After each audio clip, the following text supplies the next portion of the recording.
brought to you by Newsworks in cooperation with the City of Eau Claire. This program is simulcast on WRFB-LP 101. The City Council is now in session. Please rise for the Pledge of Allegiance.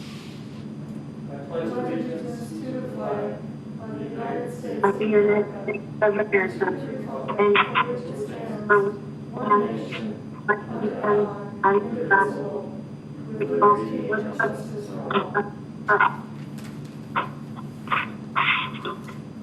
Madam City Clerk, please call the roll. Councilmember Anderson.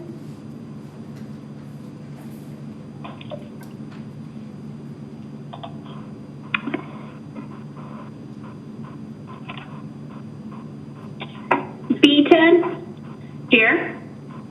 Berge. Here. Christofferson. Here. Emmanuel. Here. Gregert. Here. Klinkhammer. Here. Lohr. Yeah. Weld. Here.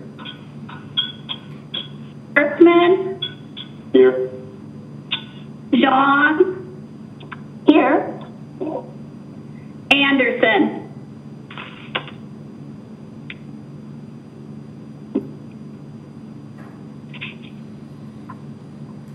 Okay.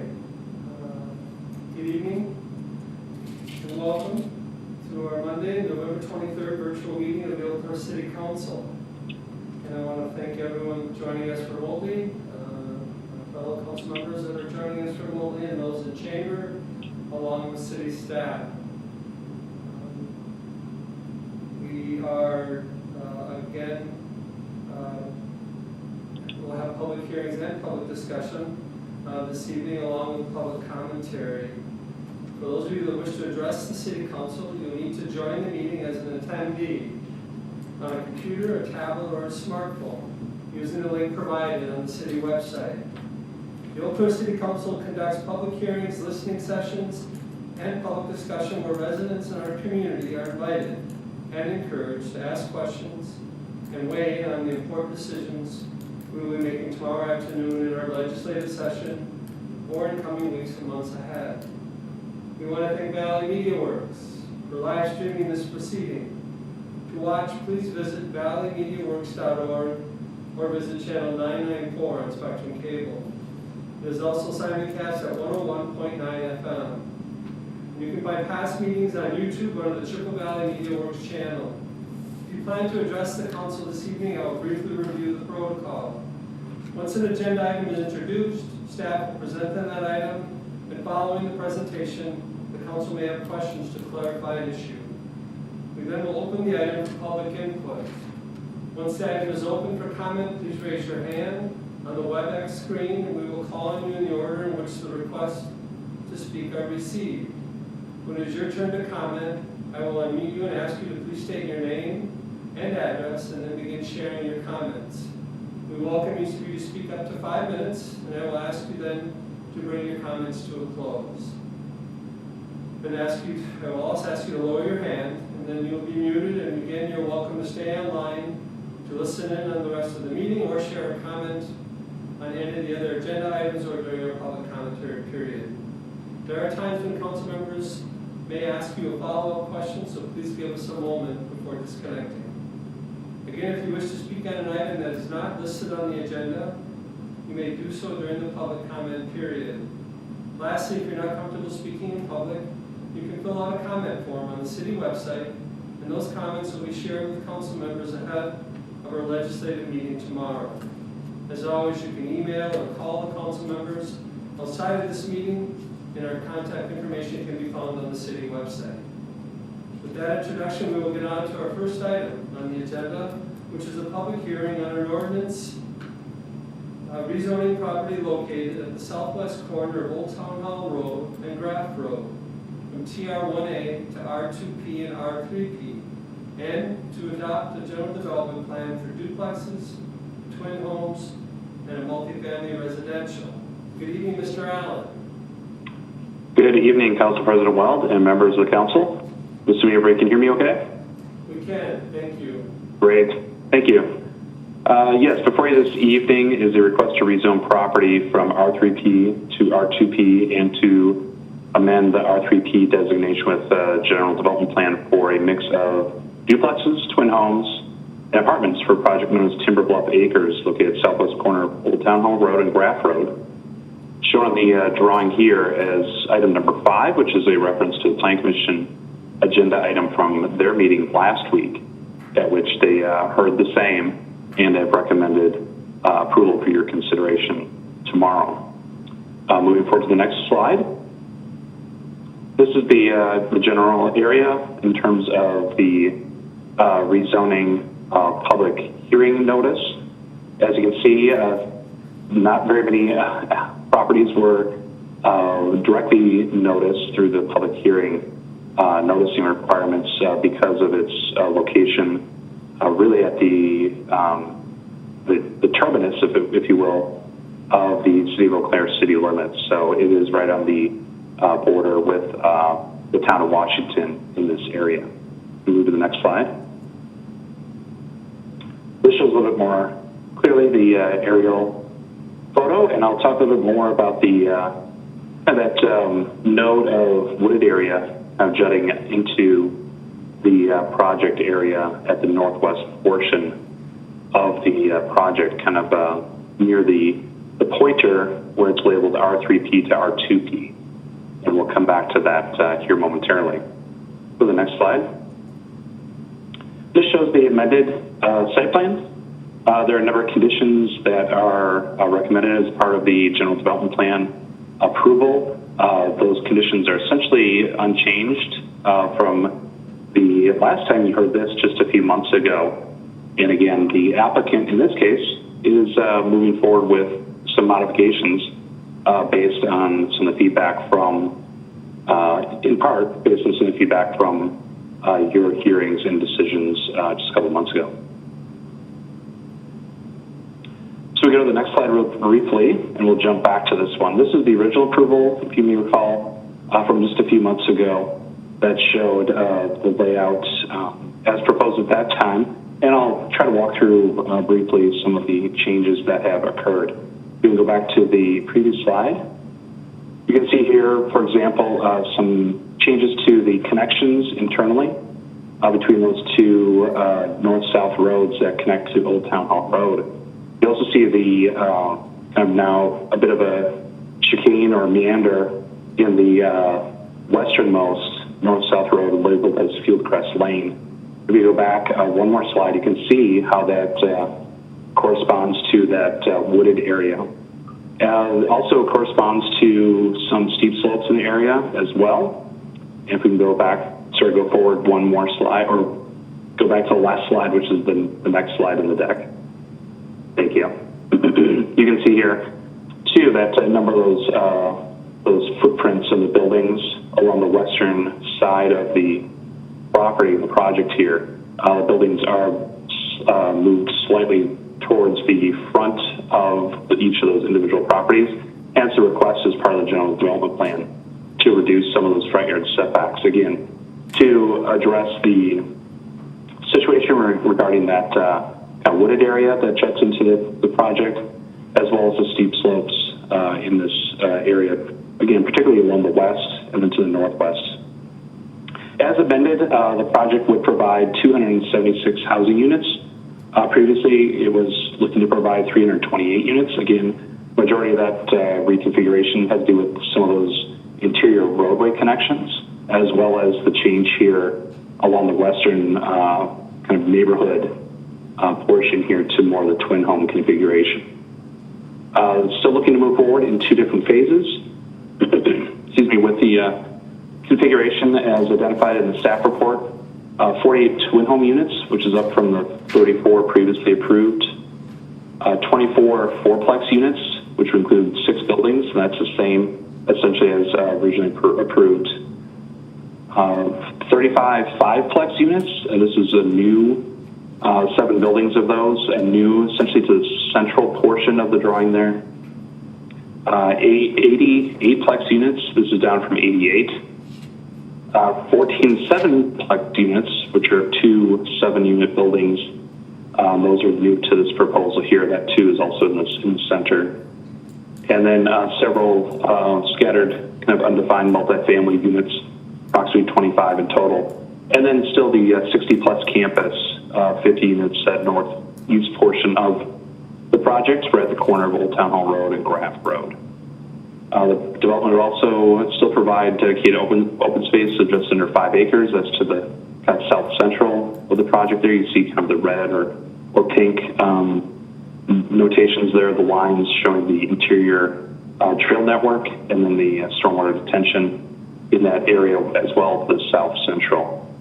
In part, and I'll defer to the applicant as well, some of the changes to kind of these building types and unit numbers, just simply to increase the amount of variety being provided within the whole project and the neighborhood as a whole, in trying to provide something a little bit more unique than found in a lot of the other similar projects that you may have seen over the last few years. So staff was pleased, and the Planning Commission as well, to see an increase in mixed building types, and again connectivity being improved with this amended plan, as well as again trying to take into account a little bit more intentionally the wooded areas and the steep slopes, particularly to the west and northwest.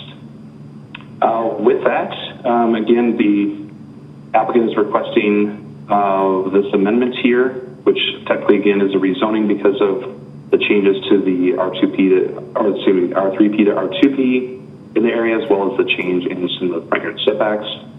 And with that, I do believe we have from the engineering firm, as noted here, AUC, someone on the line who can respond.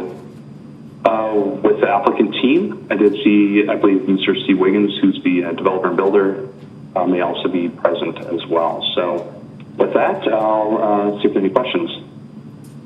Any questions from council for Mr. Allen? Councilmember Gregor.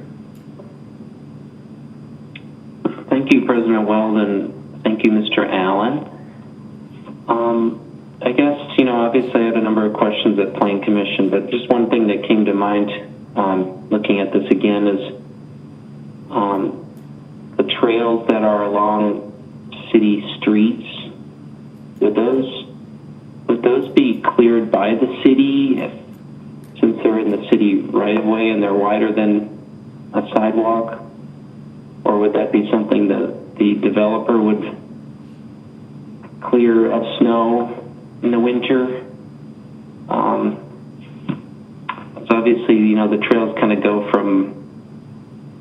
they kind of mix around in the area. So sometimes they're in the city right away and other times they're not. So I just wanted to clarify that.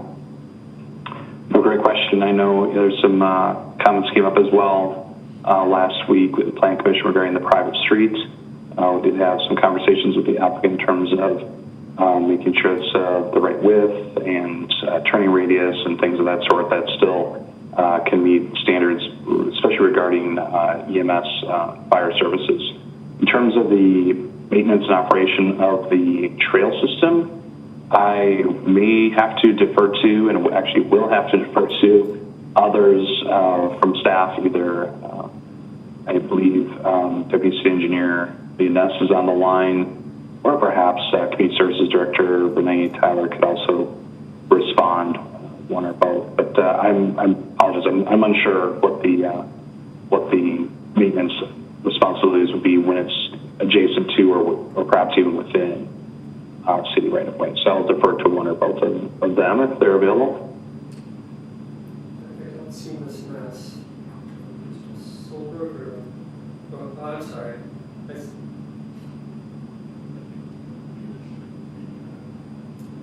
Good evening. Ms. Ness? This is, can you hear me? I can, yes. Good evening. Wonderful. Good evening. That is an excellent question. I too would have to defer to Ms. Tyler. I know that we would be responsible, the city would be responsible for the kind of meandering trails through the park area. but adjacent to the properties, I am not 100% sure on the snow removal related to those areas. All right, thank you, Ms. Ness.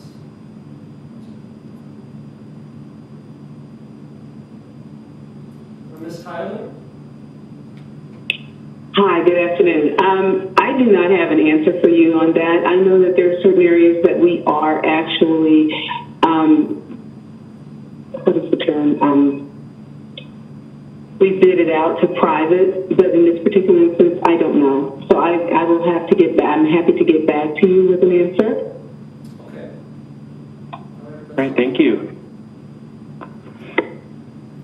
Okay, are there any other questions for Mr. Allen, or for the developer, or for Mr. Sereni from engineering firm? Any questions from council?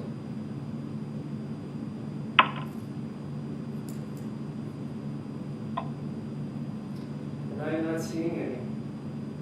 Thank you, Mr. Allen. All right, thank you. All right, so we will open this up to the public. And again, if the applicants have any additional information they wish to share, Mr. Wiggins and Mr. Sereni. Otherwise, if there's anyone from the public that wishes to speak to this agenda item, please raise your hand.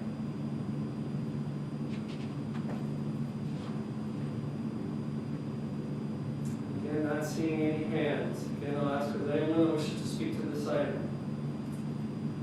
Seeing none, we will close agenda item number 1 and move on to agenda item number 2, which is a public discussion on an ordinance amending Chapter 6.15 entitled Keeping of Poultry of the Code of Ordinances of the City of Eau Claire. This agenda item was postponed from the August 25th, 2020 council meeting. Does council have any questions or comments in regards to agenda item number 2?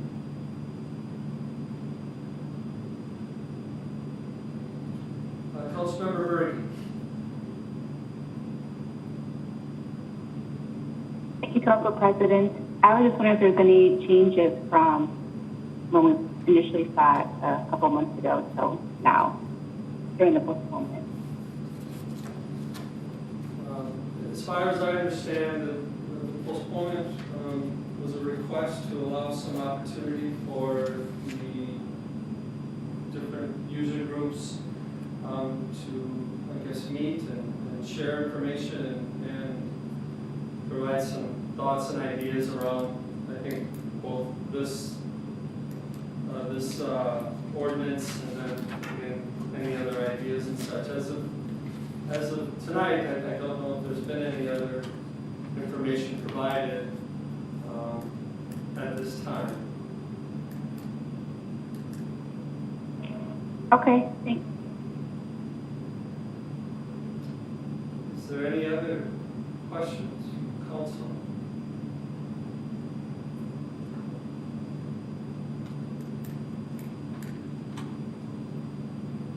And I'm not seeing any. Okay, we'll open this item up for discussion. And if there's anyone that wishes to speak to this agenda item, please raise your hand. And I'll ask if there was anyone that wishes to speak to this agenda item. And not seeing any. All right, we will close that agenda item and move on to our public commentary period. For those of you that wish to speak this evening during the public comment period, again, please click on the icon to raise your hand. I will then call on you in the order in which they appear on my screen. Please state your name and city of Eau Claire address. Public comment period is those living or working in the city of Eau Claire. Please note that your comments should be regarding issues or concerns of citywide application, and please do not comment on issues that were on tonight's agenda, as council wants and needs to hear those comments during the notice public hearing or discussion. Also, please be aware that during this public comment period, council members are not allowed to ask questions or comment on your remarks, so please do not misinterpret our silence. We are listening. You will have 3 minutes to speak. I will alert you when you have 30 seconds remaining and then ask you to bring your comments to a close. comment period will last 20 minutes, unless it's the wish of 2/3 of the council to extend it. Is there anyone joining us this evening that wishes to speak during the public commentary period? Again, I'll ask if there's anyone that wishes to speak during the public commentary period. I am not seeing anyone. This is a really short meeting. All right, well, with that, we will close the public commentary period. And if there's no objection from council, I'm not seeing any. We are adjourned. Thanks, everybody. Have a great night.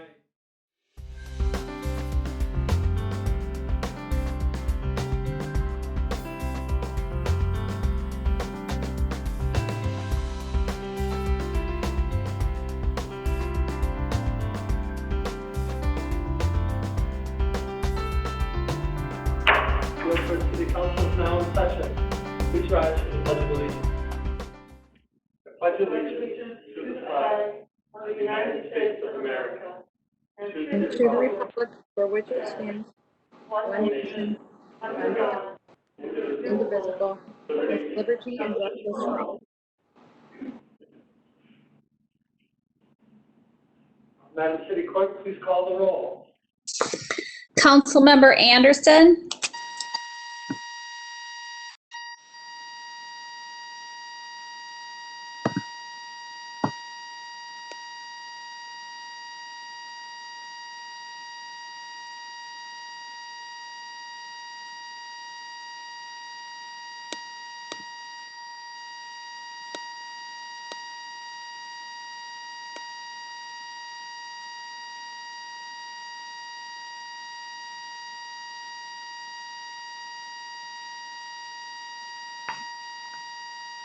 I try to redial it. We can hear you. There's just a buzz. Just the buzz. Yeah. Might be something with the telephone. I'm going to try to hang up and I'll call in again, and maybe there's something. All right, everyone, let's just bear with us for a few minutes. Thank you.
Can you hear us now?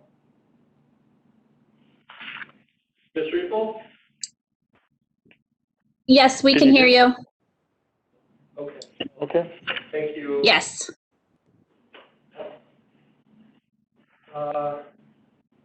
Okay. Yeah, Madam City Clerk, please call the roll. Councilmember Anderson,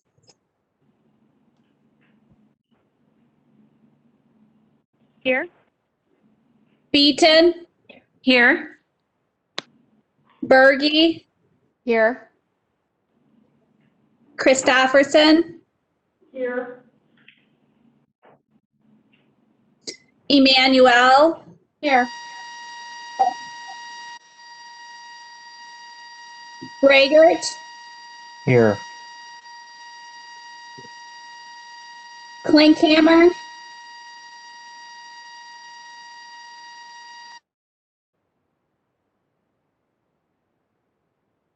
Klinkhammer,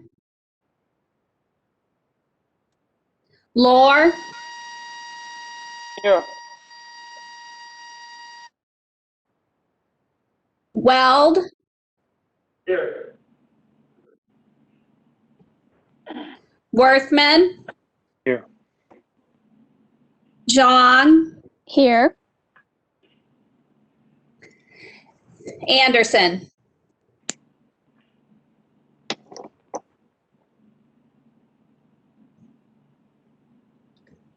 Here. Can you hear me? We can. Here. Okay, thank you. All right. And I think the buzzing may be coming from Councilmember Klinkhammer when he unmutes. He is muted.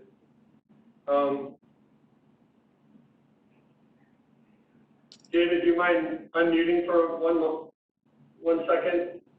Councilmember Klinkhammer? Okay. I'll have you move, go ahead and mute again.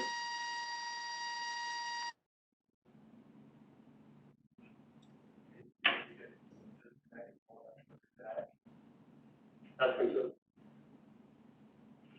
Councilmember Klinkhammer, again, I apologize to everyone for our technical difficulties. Councilmember Klinkhammer, if you could disconnect and sign back in again, we seem to be having some feedback.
Councilmember Klinkhammer, you could unmute.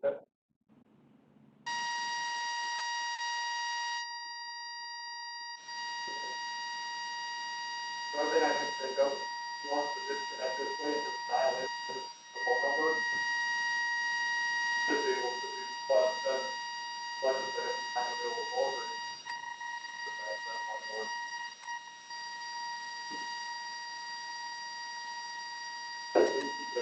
David, go ahead and mute. Yeah, good to go. Thank you. I'm sorry, what? He's a panelist. Okay, thank you. Okay. He can, Terry, I think what we can do, Dave, is that if we can have him dial into the phone, he could use the phone to interact, you know, and speak, and just leave this muted, and then he could still be connected on the computer to do the voting and everything. Okay.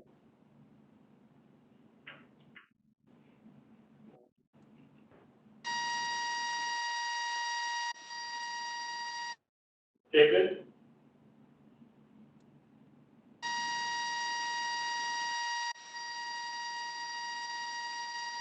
David, please go ahead and mute.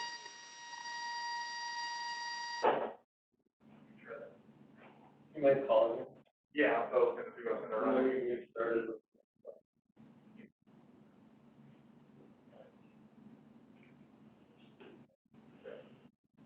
Where did you?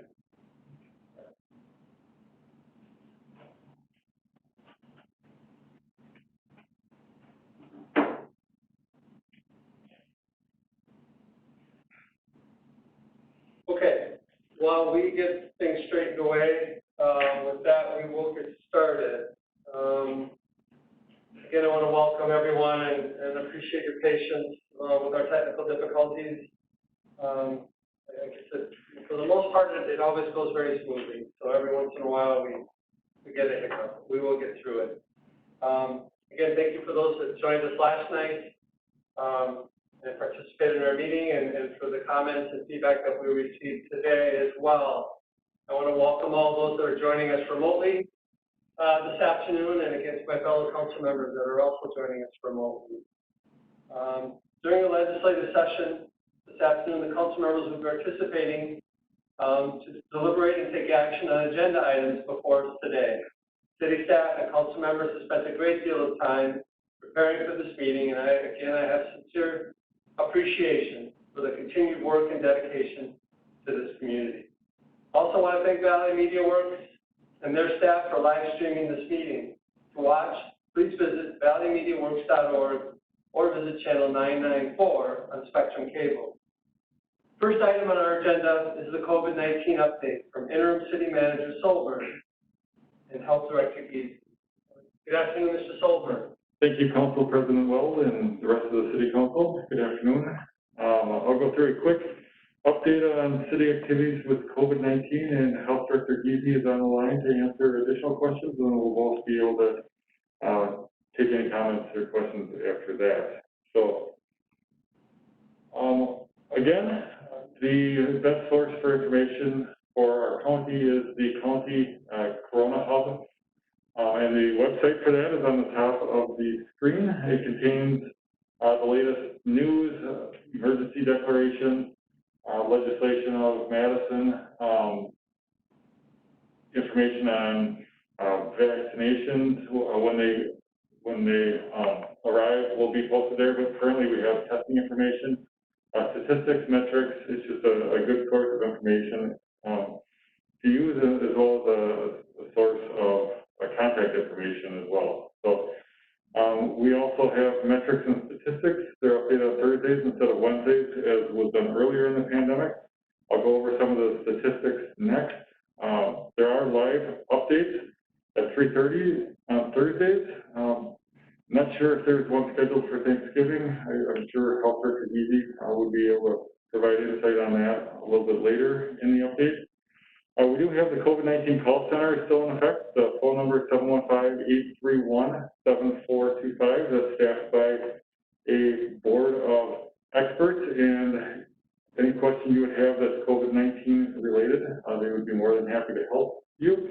And then lastly, the Facebook page for the Eau Claire Health Department has information and the ability to message there as well. Also, that's a good place to view the live updates or broadcast on Facebook Live also. The statistics for this week, and I have some comparisons for 2 weeks ago when I gave the update. Total positive cases are 7,336 for Eau Claire County. That's an increase of 2,205 from 2 weeks ago. So approximately a third of the positive cases, a little less than a third, have surfaced in the last 2 weeks. We have 56 confirmed deaths in our community. That's an increase of 25 from 2 weeks ago. We have a total of 231 cases of hospitalization. That is up 69 cases from 2 weeks ago. And the total active cases are 1,996, and that is a 776 case increase from 2 weeks ago. So again, the numbers are, they continue to rise. They continue to be alarming. They support the efforts and the messaging being made by our county health director, as well as Governor Ever's orders, which were sent out recently as well. I guess on the next slide. Again, a few statistics. We're averaging 155 new positive cases per day. That's up, I believe, 9 cases on average per day from 2 weeks ago. So it is starting to slow, but it's still in the very troubling, critically high category. We've had 20 new outbreaks in the past week. Our positivity rate remains extremely high, and the state COVID activity level for Eau Claire County is very high. The community spread is 33% right now. That means 33% of the cases that are being encountered, the persons do not know where they would have gotten coronavirus from. And then I guess on the next slide, this slide is also, this information is also out on the Corona Hub website, and we grabbed some to go through some of the key data points with the update today, but there is a significant amount of information out there that I would urge people interested in tracking how the pandemic is affecting our community to visit that website. With cases, with the case activity level, we have a critically high burden, and our case trajectory is growing. So that is a troubling sign. Again, with the outbreaks and the community spread, we are in the red category.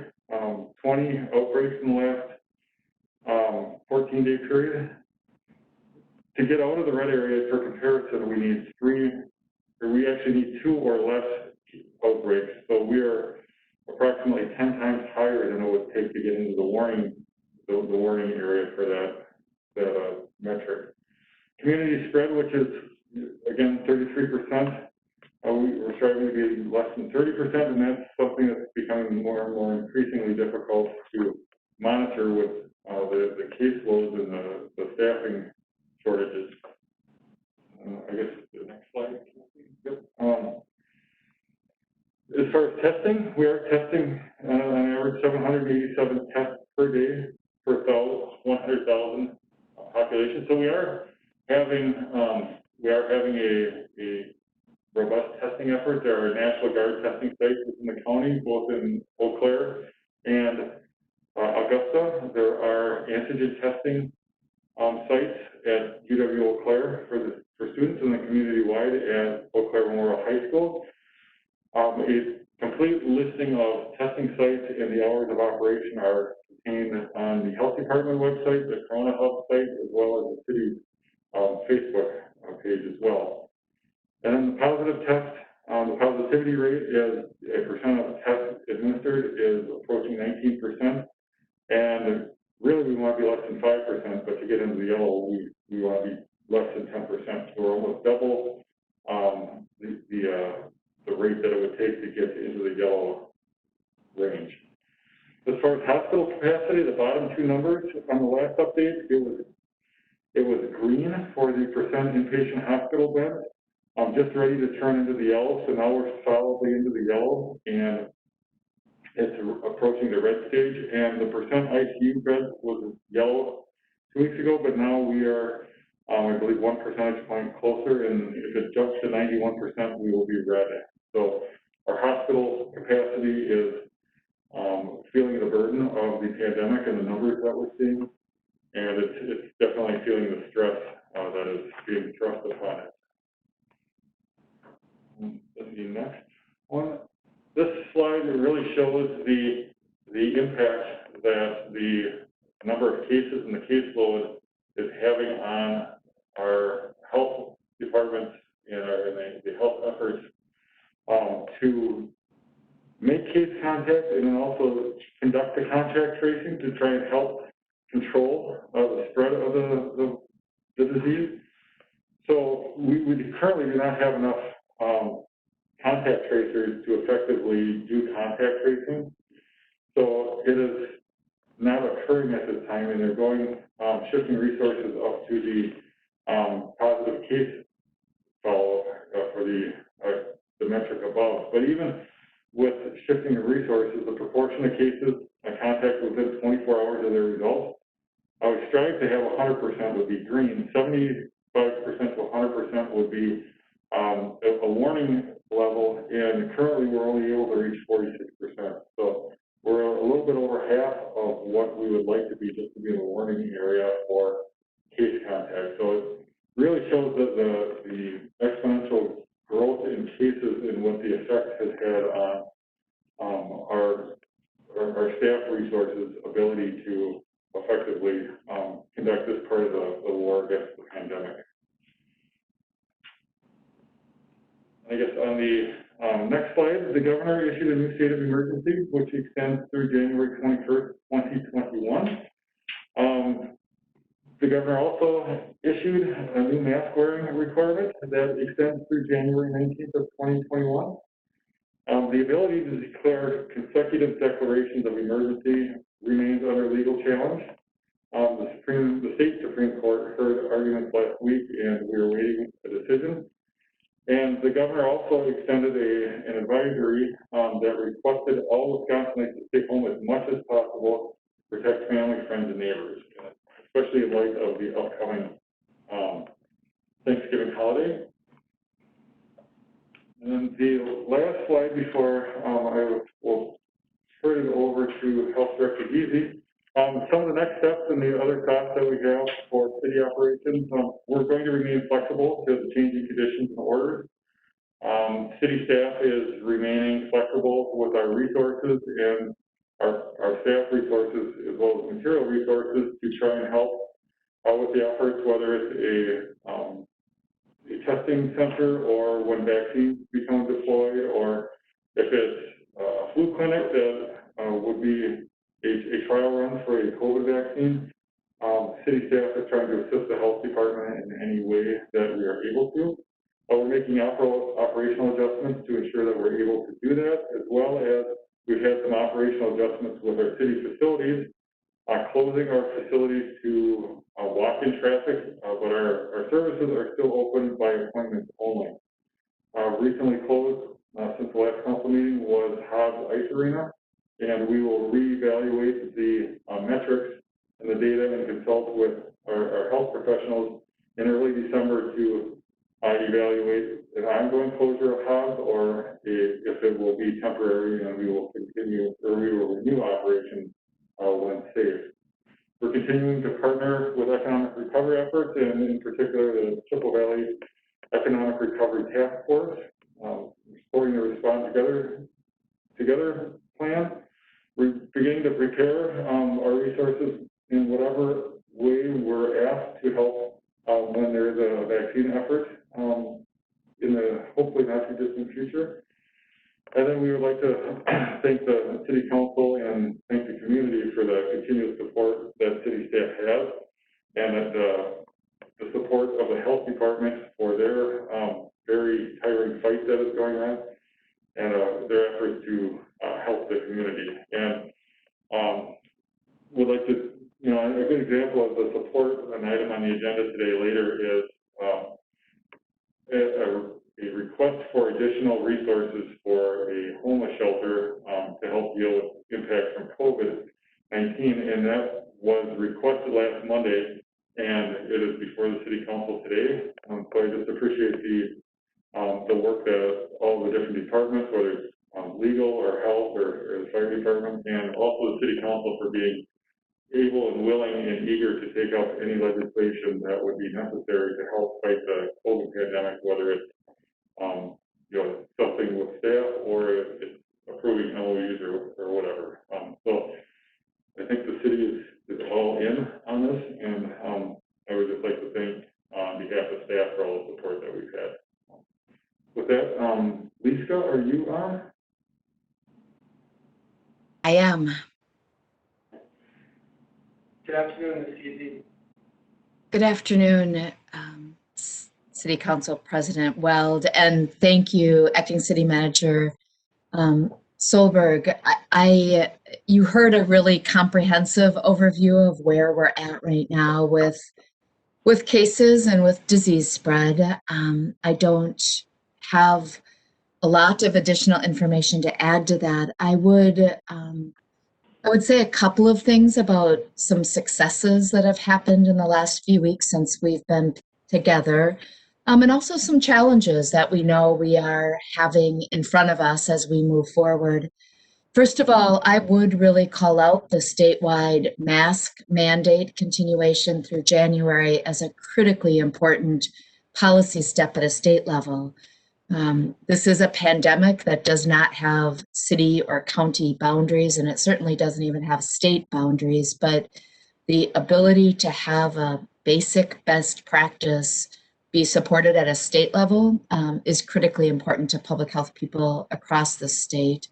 And the fact that City Council and city leadership were all in with seeing this as a critical and important measure that we support and that we vocally say that face mask use is critical does make a difference. Makes a difference to me in my leadership role at the health department, but certainly it makes a difference across the community. So thank you for that. And I think having a state policy, a state order for this also really sets that science-based groundwork for all of us to understand how critically important those measures are. We also have been working and have institutionalized a process with our incident command team and our health department team to take in more specifically the complaints that we get around organizations that are not following the expectations document, that expectations document that has been published and does lay out the practices that we need in this community in order to slow COVID-19 spread. Those organizations that are choosing not to follow those expectations documents, and when we get a complaint, we have a explicit process now for documenting that and for sending a follow-up letter laying out the concern, the what is not being followed, why that is a problem for disease spread and the risk of challenges in this community, and naming the need for them to provide ways to follow the expectations. So that started last week. We are continuing with that process, and we are really seeing opportunities to add to the education, but also call out and call in organizations into doing something differently because we're in the spot we're in with COVID-19. So that work is happening, and we do have a specific process through the call center or through our Eau Claire Health Department email for those credible complaints to come in and for us to do those follow-ups. We also have been working very actively with a whole variety of community organizations in Eau Claire to provide information in a variety of ways to those communities that work with populations that may otherwise have challenges with accessing information or resources. but also recently providing funding so that they can support some staff in doing some what we're calling navigating for us to really get people to understand and trust the information that's available at the COVID-19 website and follow through with testing in particular. So a number of very concrete efforts have moved forward from organizations like the Hmong Mutual Assistance Association and JONA and the Black and Brown Women's Power Organization. I got that slightly wrong. My apologies to that group. But others to really work with us to bring trusted voices to helping us specifically target efforts across our community. And then finally, I'd call out the success of what really was an effort through Chippewa Valley Economic Recovery Task Force and others across the community to name the best practices that are in the Caring is Contagious document and to really get organizations across the community and individuals across the community to sign on publicly to that. So we have faith-based organizations across the community that signed on, governmental entities, including City of Eau Claire, so thank you for that support, and businesses, and many, many other organizations as well. So if you haven't seen that Caring is Contagious document and the noting of the clear support for core public health principles that are in that document, do take a minute to look at that. We do have challenges. Our data does not look good, is that true across the state. It is not Eau Claire City specific, Eau Claire County specific, or just Wisconsin specific. We have some real challenges. We do have opportunities, and doing good disease investigation and making sure that people stay home when they are identified as a case of COVID-19 and their close contacts stay home are still really tried and true ways to slow spread. So we continue to ask organizations like City Council and all our partner organizations to continue to really repeat the message that if we can have people tested and they stay home when they are identified as a positive and all of their close contacts stay home, we will slow spread. And that's what we need to do right now to keep our community as safe as possible. We also are worried about 2021 funding. And I think one of the asks moving forward with City Council is to follow the efforts that are happening to describe what the local funding needs are and to talk about that at a state and federal level. We have historically had challenges for communicable disease funding in this state, and we are not surprised, unfortunately, that funding does make a difference in our ability to have traction in moving forward our efforts locally. So we are working hard on that, and do know that that is an important part of the work we're doing right now to make sure that we do have resources available to us after January 1st. I finally would call out that our community spread, which Mr. Solberg talked about, continues to happen in a variety of settings, but certainly is happening in places where people are making choices for social activities, many of which are critically important in times where we don't have spread of such a contagious disease. Things like funerals and weddings, family gatherings like Thanksgiving and deer hunting, sports activities. All of those things are super important for our physical health, mental health, for our community health, but they also raise risk. And so a continued ask to City Council is to continue to talk about and elevate that with all of your stakeholders and constituent groups. We need people to take this seriously, and I really appreciate the fact that I don't doubt that City Council has my back and the community's back in supporting this community and not having a pandemic that really results in situations that are even more dire than what we have now. So I want to call out that that is appreciated.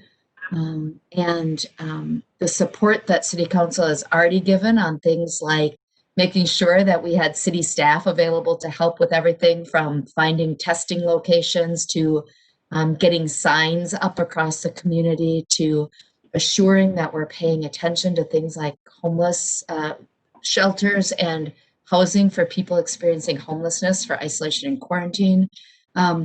City Council has done a lot to make sure that we are paying attention to the social determinants of health as well as the communicable disease spread of this disease. And I really value that and continue to hope that you push those questions and those issues with all of us. I will pause there and certainly can answer any questions that people have. Do know that the work will continue through the holiday weekend. As Mr. Solberg said, we will do a media update actually tomorrow. We are adjusting our media day. We're not doing it on Thursday, but we will be doing it tomorrow. But we will be having staffing through the entire weekend. And we know that we will see cases.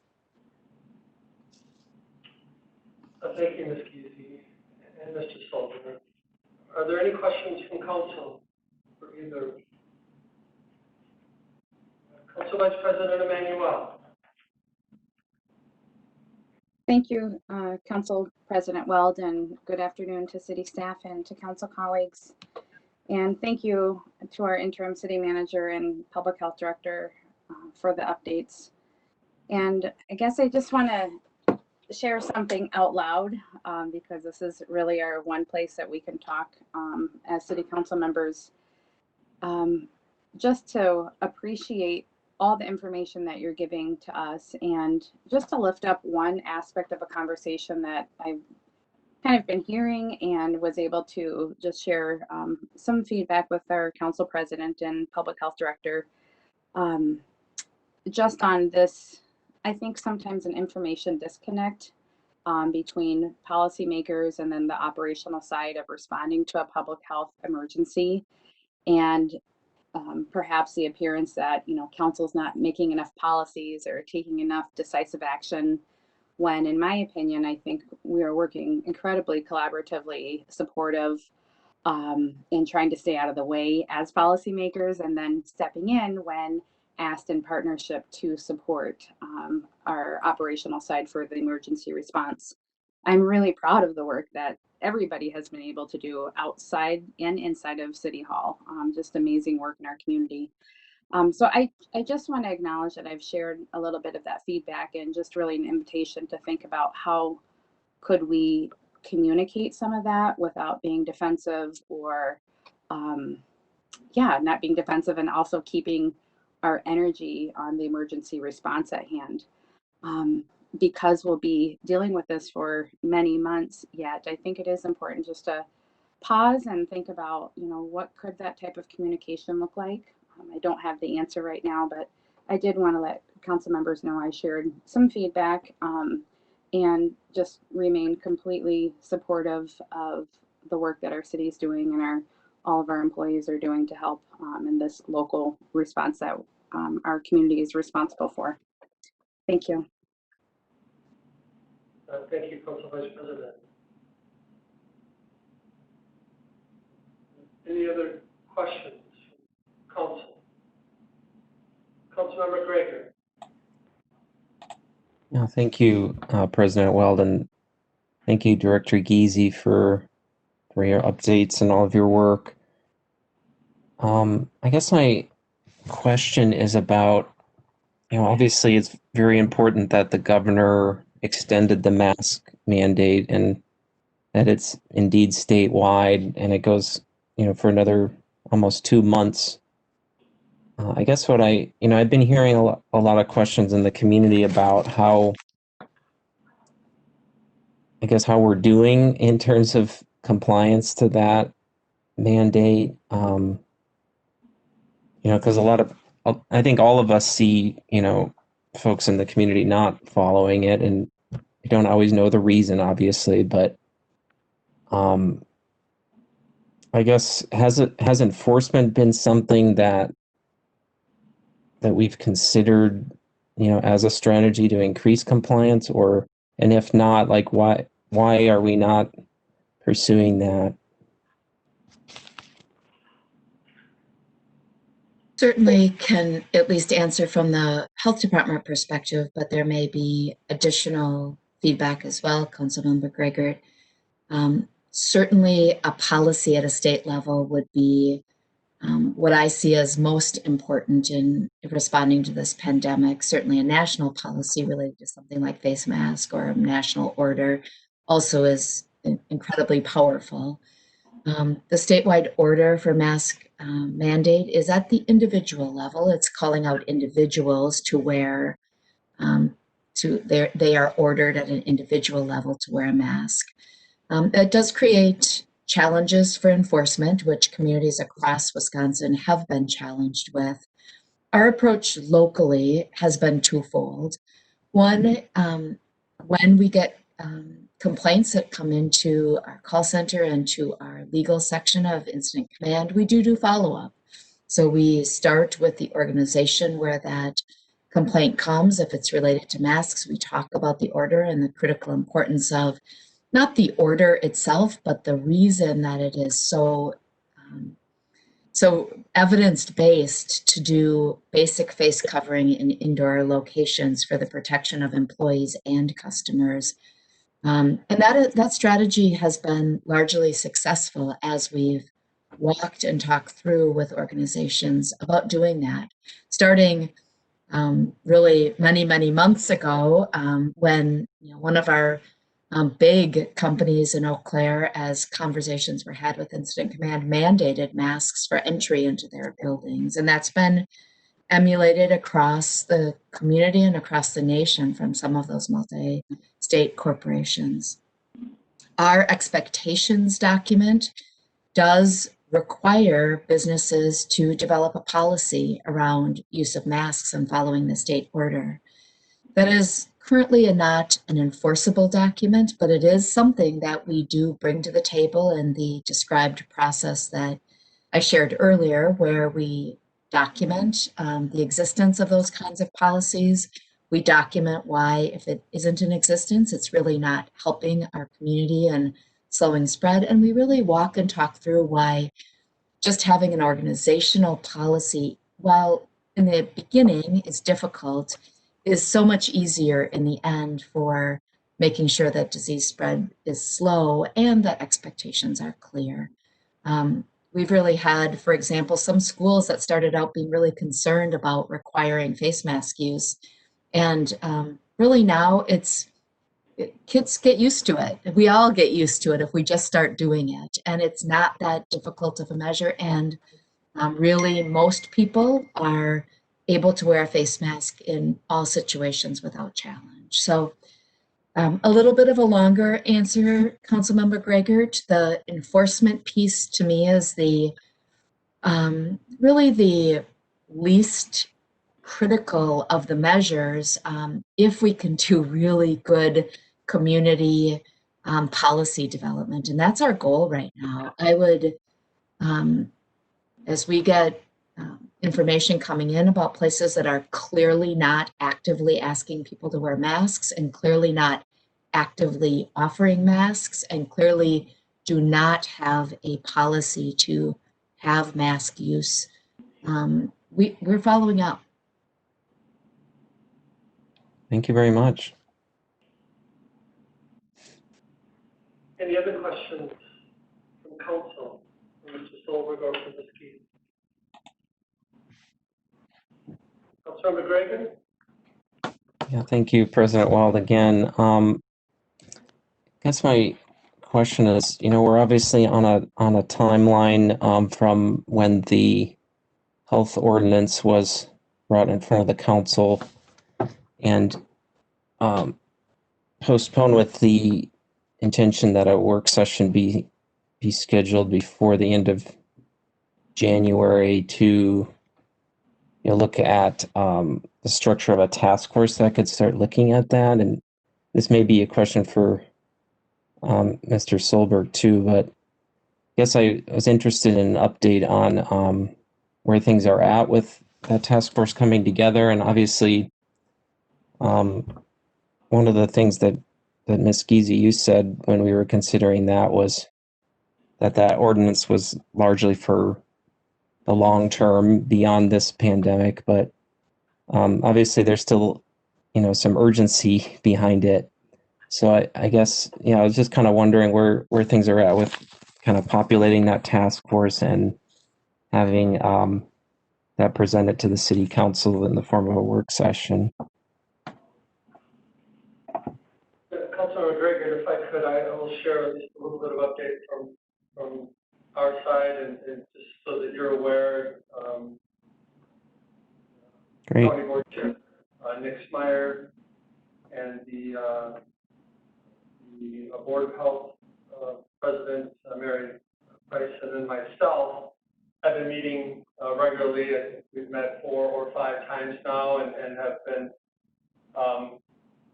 busy trying to put together a list of 15 candidates, or 15 individuals, I should say, that would serve on this task force. We are meeting again tomorrow morning to finalize that list. And we've actually begun discussions in regards to, next steps and trying to arrange for a facilitator to lead the task force. Again, with the holidays and everyone, busy with trying to keep up with COVID-19 and react to it, it's taking some time, but we feel that we'll have a final list, and ready to announce a task force by early to mid-December, with the goal of them meeting as soon as they can in January, again after the holidays. And then we expect them to work as they can, throughout the next few months to come up with, some processes and policies, around a future health ordinance, and then if so asked, reacting to the current COVID-19 as well if necessary. So. I don't know if Ms. Giese has anything else to share in that regard.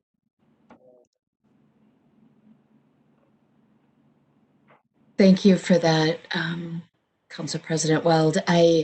I would only add that maybe a piece of that question, Councilmember Gregor, is really related to, the urgency of now. And I would just reiterate to all of you as council members, and partly related to Councilmember Emmanuel's sharing as well, that I really see that the support that council is giving right now for the continued operational activities of both city leadership staff and then the broad incident command staff that includes health department and many other players is really what we need from you right now.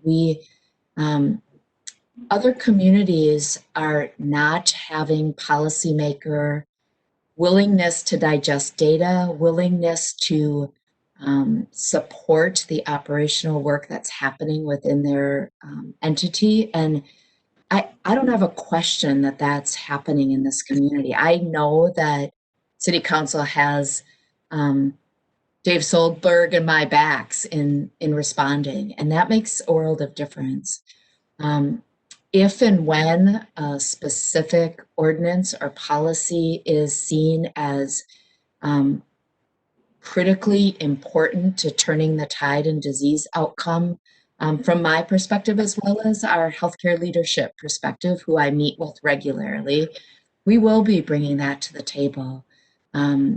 So I do want the community and City Council members to understand that the lack of ordinance at the table today or 2 weeks ago is not due to the thought that City Council won't entertain that and be supportive of moving forward with ordinance if that's the tool in the toolbox we need. Our healthcare leadership and myself are seeing that the policies that we have now are strong, that we have strong community support for them, and we're pushing hard to make that the path that we are taking. So we need that continued support from all of you. And at this point, I'm not asking for the bringing forward of additional specific ordinances beyond what we have at the state level.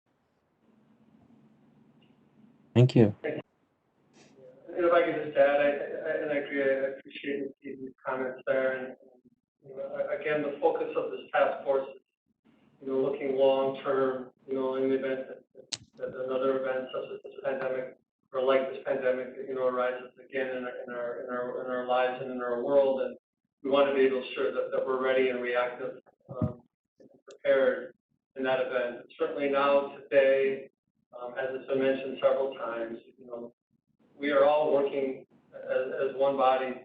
We're all working together to get through this, and we're all supporting each other. And I think everyone is committed to making sure that our community remains safe and healthy. I believe that we've done that. We'll continue to do that, and we will work, every minute of every hour of every day, now, today, and tomorrow to get that done and stay on top of it and supportive of each other. I see another question from Councilmember Lohr.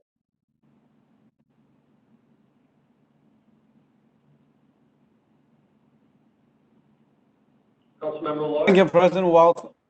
Yes, thank you, President Walz. And this is a question for me, Director Giese. I don't know if that is possible to do, but Ms.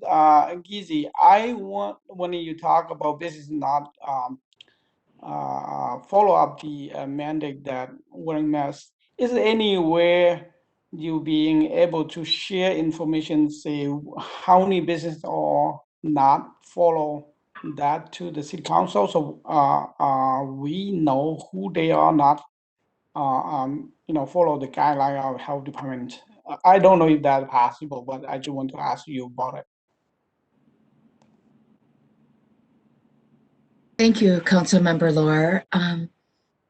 At this point in time, our process is really a complaint-based process, and we certainly are documenting those efforts to respond to concerns and provide that information. We have made the decision right now not to publish a list, for example, but certainly understand the interest of the community potentially. I definitely have a philosophy that I would much prefer to call in people to doing the right thing. So we have talked a lot with the Chamber and with the Chippewa Valley Economic Recovery Task Force of really naming those businesses that are absolutely doing the right thing, as hard as it is, and pushing the community to support them, looking for and supporting those businesses that are doing everything they can to protect one another. So my instinct is to try and take that approach, but certainly I appreciate your comments and we will consider that. Thank you. Councilmember Zhang. Thank you, Council President. Ms. Giese, I just wanted to take a moment and say thank you so much to your department. Thank you so much to Interim City Manager Dave Solberg. It's been overwhelming and challenging times for all of us, especially for those of us who are not in your shoes, that are doing the work. It can be challenging to see the urgency, because then we feel, those of us on the other side of the table feels a little powerless when it comes to keeping the entire community safe. And so I really appreciate all the work that you do, all the stress and burden that's on your shoulders, that we're continuously seeking your expertise and help. So I just want you to know that the community appreciates you. On yesterday, we had the opportunity to sit in a community forum to talk about COVID, and it is really, really nice to see the staff from the health department engaging with community members and giving out information. So I want to say thank you. Thank you, Councilmember Zhang. Any other questions from council?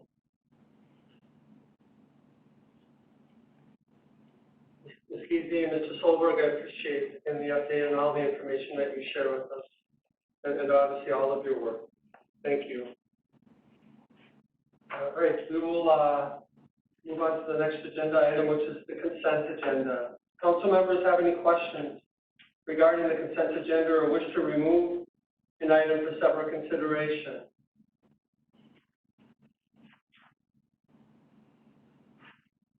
Councilmember Zhang, did you need to leave your hand up? Sorry, I will take my hand down. No problem, thank you.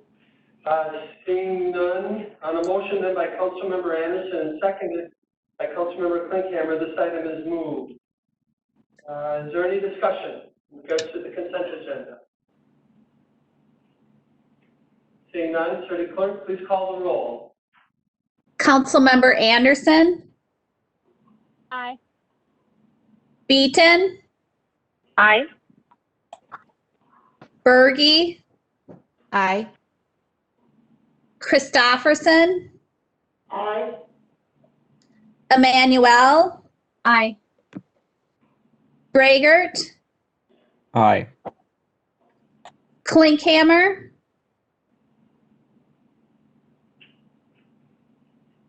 One second. I'm on the phone. Klinkhammer, Aye. Lohr, Aye.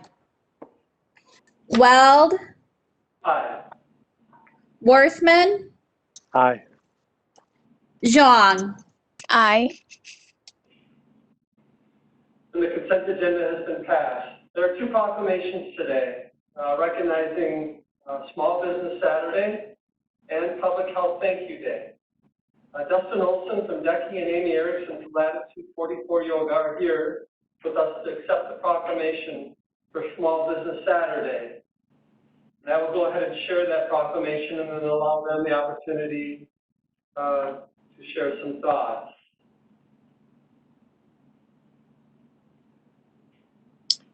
Thank you, Terry, and thank you, council members, for having me today. My name is Amy Erickson, and I am a small business owner in downtown Eau Claire. Latitude 44 Yoga Studio and The Well are both wellness-focused businesses that are ironically among the industries that have been most shattered by the pandemic. As we all know, this proclamation in itself does not result in small businesses being supported this season, but what it does serve as is an essential seed that I know you will now nourish with action. On behalf of the small business community, I join you today with an ask to use your voice and your elected power to put action behind this proclamation so that together we can save our small businesses. What I bring to this meeting today is personal experience. I am a small business owner that has two businesses that are upside down. I am unable to operate these businesses in the way they are designed sustainable. I do not qualify for unemployment, nor do I have a source of income, mainly because I care too much for the well-being of our community to give up. I'm paying $80 out of pocket each week for mental health support. Councilmember Berge and her team at Collaborative Counseling come highly recommended, by the way. And I have $45,000 in unforgiven PPP loans that ran out 5 months ago. I know I am one of many in this situation. I also know that I am blessed with a staff of nearly 40 people that lead with heart because they know that what we provide this community makes an undeniable and essential impact. I know we have hundreds of members that are safely reaping the daily benefits from nourishing their bodies and minds with movement and meditation, which is much less expensive than therapy, by the way. And I also know that it feels like we are on an island. What we need from you is to strengthen the bridge between small businesses and the community that we aim to serve with reinforcement that there are safe ways to support small businesses now. I join you here today with a question. Are you shopping 100% local this holiday season? And will you put this proclamation into action? Thank you so much for having me today. On behalf of Eau Claire small business owners, I greatly appreciate your support. Thank you, Ms. Erickson. I'll go ahead and share the proclamation, and then we'll have Mr. Olson share some thoughts. The proclamation reads as follows. Whereas the small, locally owned businesses of Eau Claire are vital to our city's economic health, and the U.S. Small Business Administration estimates that small businesses employ 50% of Wisconsin workers and create nearly 2 out of 3 net new private sector jobs. And whereas some economists state that with every $100 spent at a small local retailer, $67 will return to the community through taxes, payroll, and donations to local schools and charities. And whereas small businesses continue to support the community during the pandemic while facing adversity by creatively changing their business operations to serve the public safety. And the people of Eau Claire are grateful to the small businesses of Eau Claire for their contribution to the quality of life we all enjoy. Because now more than ever, small businesses need the support of the public. Now, therefore, I, Terry Weld, President of the Eau Claire City Council, on behalf of the entire City Council, do proclaim Saturday, November 28th, as Small Business Saturday in the city of Eau Claire and encourage citizens to support their community's small businesses and merchants on Small Business Saturday and throughout the year. Mr. Olson. Well, thank you for the proclamation. We just want to encourage everyone to shop local this year, and as Amy shared, your support is critical this year more than ever to helping small businesses keep their doors open. Beyond just dollars and cents, our small business owners and employees are contributing in so many important ways to our community. And we hope this season that Eau Claire will come out to support our neighbors and our friends who are running these businesses. We know that many of our businesses have been working very hard to make their physical spaces as safe as possible for in-person shopping, and many have added online shopping and ordering, curbside pickup, local delivery, and many other options to help make shopping local possible during the pandemic. If you're looking for resources on where you can shop or how you can shop, we recommend looking up the Downtown Eau Claire website. Volume 1 and Visit Eau Claire also have some really wonderful information and resources for how you can support local this year. Thank you, Mr. Olson, for all your work. And again, Ms. Erickson, thank you. And we hope it's a busy and prosperous holiday season for all of our businesses, especially our small businesses that are really experiencing challenges. So I appreciate it. Our next proclamation in regards to Public Health Thank You Day reads as follows. Whereas public health workers are dedicated to promoting health and safety for all by encouraging healthy habits and preventing disease, injury, and disability through immunization against vaccine-preventable diseases, promoting mental health and injury prevention, helping communities prepare for natural disasters, and advancing equity efforts to reduce health disparities. And whereas advancing public health is a cooperative effort, we recognize that public health workers are leaders in creating partnerships with the business community, local and state government, community organizations, and local schools to improve the conditions that lead to better health for all. And whereas in addition to the extraordinary work with their daily responsibilities, our public health heroes have dedicated additional time and energy to combat the current public health crisis that is the COVID-19 pandemic, and working to slow the spread by teaching us the importance of wearing a mask, physically distancing, washing our hands, and not gathering in groups outside of our immediate households so we can stay safe and healthy. And whereas, as the Thanksgiving holiday approaches, and we continue our battle with the most dangerous pandemic in a century, local public health workers have worked tirelessly to protect our health care and our long-term care system, and have helped to secure additional support and resources for those systems during these times of crisis. So now, therefore, I, Terry Weld, President of the Eau Claire City Council, on behalf of the entire City Council, do hereby proclaim November 23rd, 2020 as Public Health Thank You Day in the City of Eau Claire, and call upon Eau Claire residents to join all Wisconsinites in expressing our deepest gratitude to our public health heroes. We have two members from the Health Department joining us this afternoon, Ms. Krummenauer and Ms. Magur. And I'm going to welcome Ms. Krummenauer if you would like to share a few words. Good afternoon.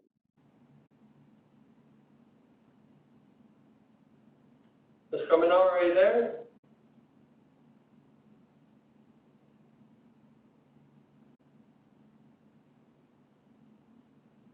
Ms. Krummenauer?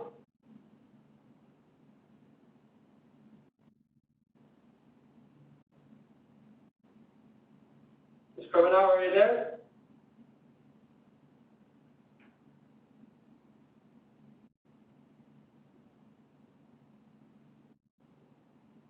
Ms. Magur? Hi, I think that Jackie was muted, I think, by someone because she was in my office earlier, so I'm sure that she's trying to get in. Thank you for the opportunity to say a few words. Thank you very much for the honor. It's a pleasure to serve the community as a whole, and I'm just really trying to make sure that we're working all together to make sure that we're keeping everyone safe and healthy, and we appreciate your support. I appreciate it. Thank you, Ms. Magur and Ms. Krummenauer. Again, thank you for your service and all of your work.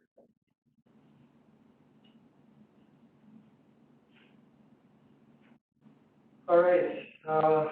With that, we will move on to our business agenda, beginning with agenda item number 7, which is a resolution authorizing a 5-year extension of and amendments to the Tourism Promotion and Destination Development Agreement between the City of Eau Claire and Visit Eau Claire. Good afternoon, Mr. Winzan. Good afternoon, Council President Weld and members of the City Council.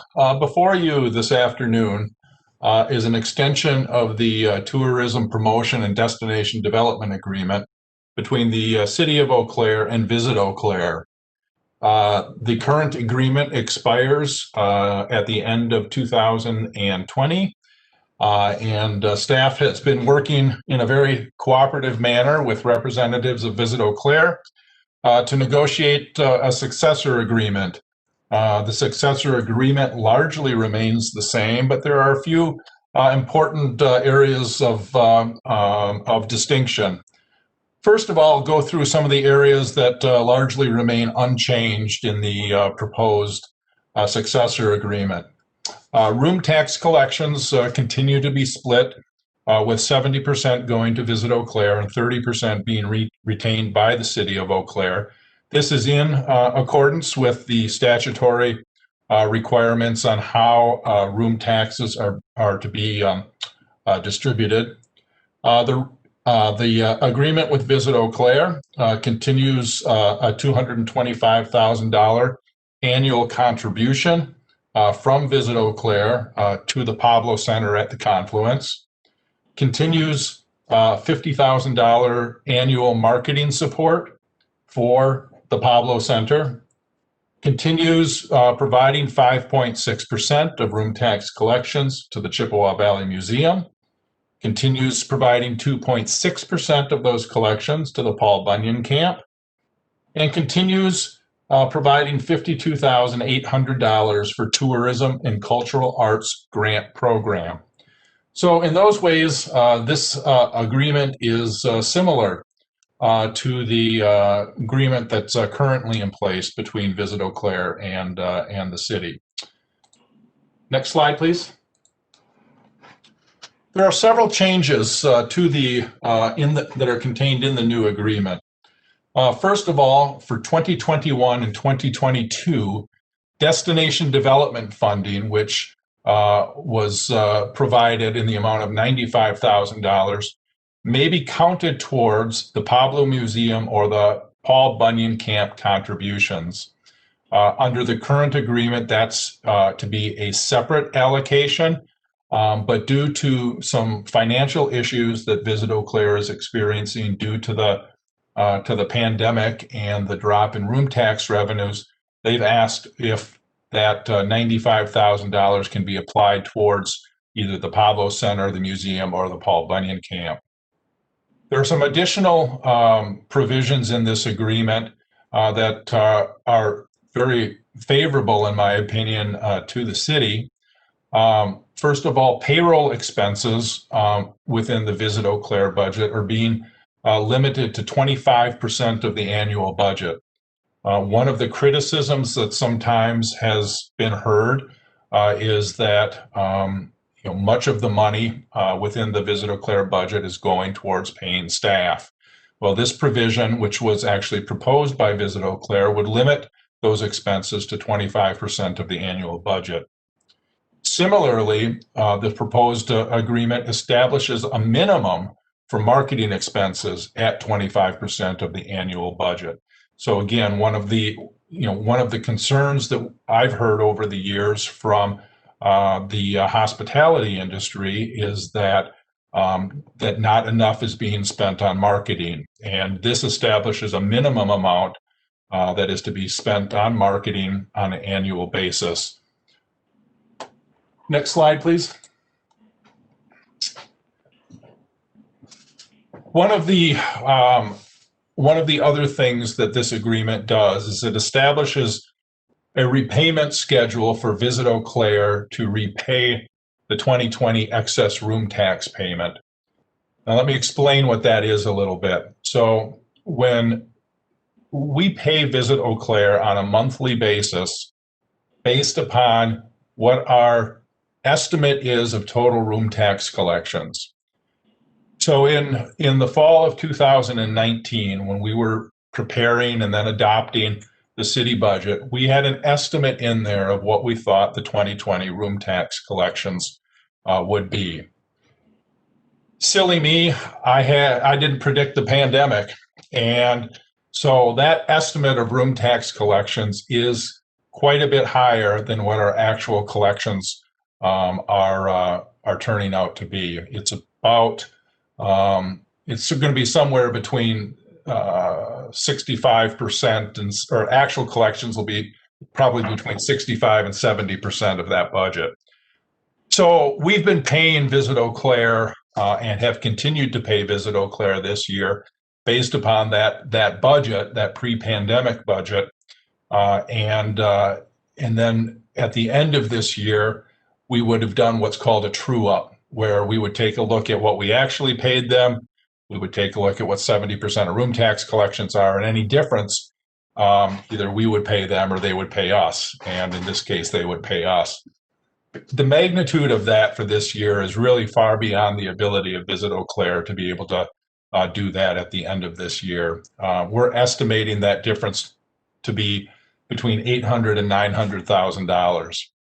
So this agreement establishes a minimum payment of $155,000 annually that Visit Eau Claire will repay to the city of Eau Claire until that deficit is made up. Additionally, for any year where there's excess room tax collected, or where we would pay Visit Eau Claire an additional payment during that true-up period, 50% of that would go to pay down the debt, and the other 50% would go to Visit Eau Claire. And then lastly, any outstanding repayment would be due at the end of this agreement, which is December 31st of 2025. All in all, this has been a very positive negotiation process. I attribute much of that to the leadership at Visit Eau Claire. Particularly, we've been working with their interim executive director, Benny Anderson, as well as their board president, Kathy. And I do believe that Benny is on the line if council members have questions that they want to direct to him. Other than that, I would be happy to answer questions as well. Thank you, Mr. Wintan. Councilmember Anderson. Yes, thank you. Can you hear me? We can. Yep. Great, thank you. Thank you, Mr. Winzens, for this presentation and for what seems like a really thoughtful agreement during a time when our tourism-related industries are under a lot of strain and things have changed a lot. So I really appreciate that. I just have a couple of questions kind of about some minor points that I'm curious about. On the first slide, we're looking at the $52,800 for cultural arts and tourism, which is kind of maintaining status quo from the past. And I was kind of intrigued because some of those other categories were calculated based on a percentage of revenue rather than a sort of fixed sum. And I'm just kind of curious about the thinking behind that or why that is, if you have any thoughts. Yeah, I mean, so, to answer that, I really need to go back 5 years to when the current agreement was negotiated.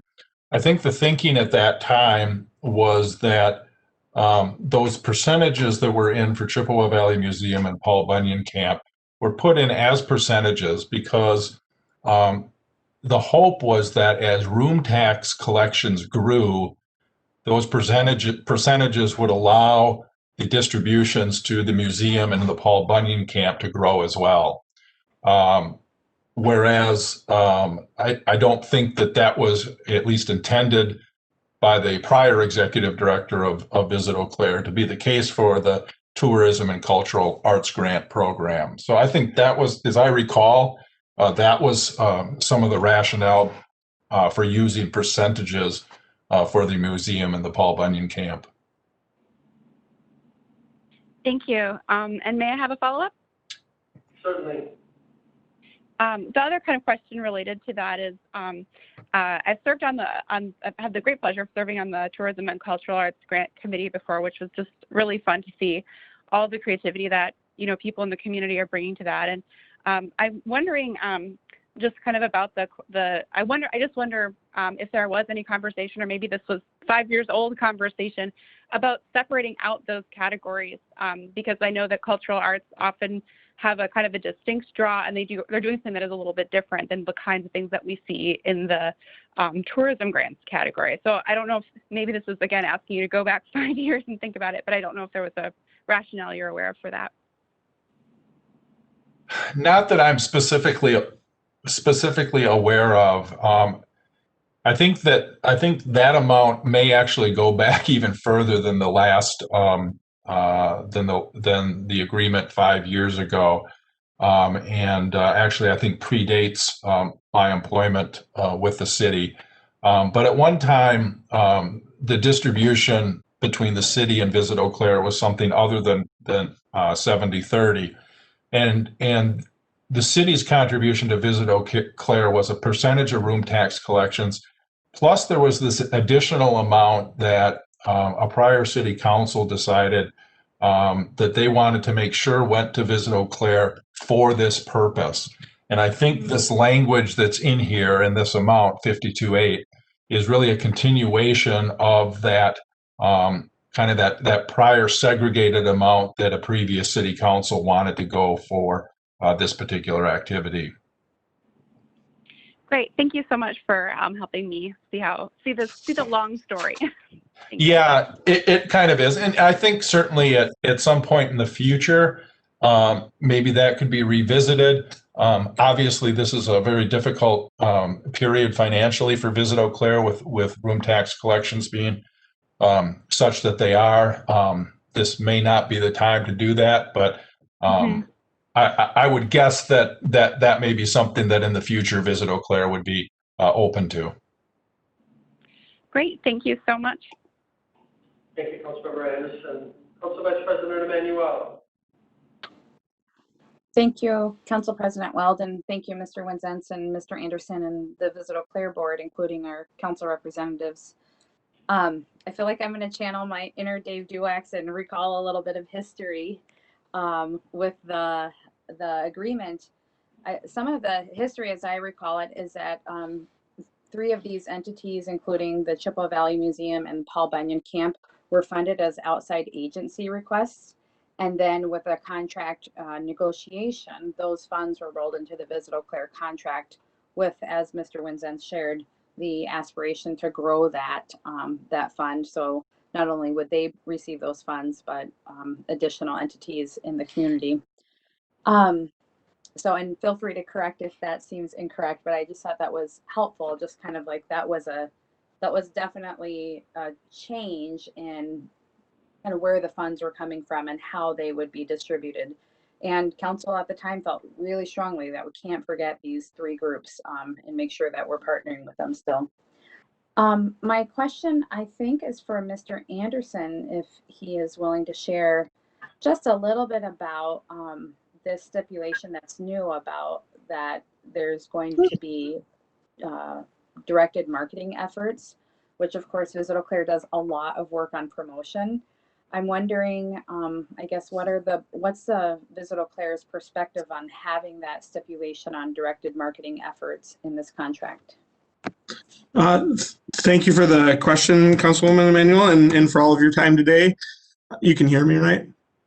We can hear you. Yep. Perfect. That's like the favorite phase of Zoom 2020. But, you know, our stipulation behind that was something that came about with the really great conversations with, you know, former city manager Peters and also Mr. Wenzens and Mr. Nick, and just, you know, that idea that the agreement between these two entities before the pandemic and especially during needed to change a little bit to provide a little bit more depth and certainty to both sides of the contracts. And so we felt strongly that we needed to make a commitment to those budget floors and ceilings to make sure that the money was going to places that was, you know, best suited for the needs of the hospitality and tourism businesses and also the community. So we worked hard prior even to the pandemic to start to figure out those goals for it. And then during COVID, we're actually able to restart our marketing efforts in the digital world to the tune of about $60,000 since June, with plans to significantly grow that during next year, even with a really reduced budget.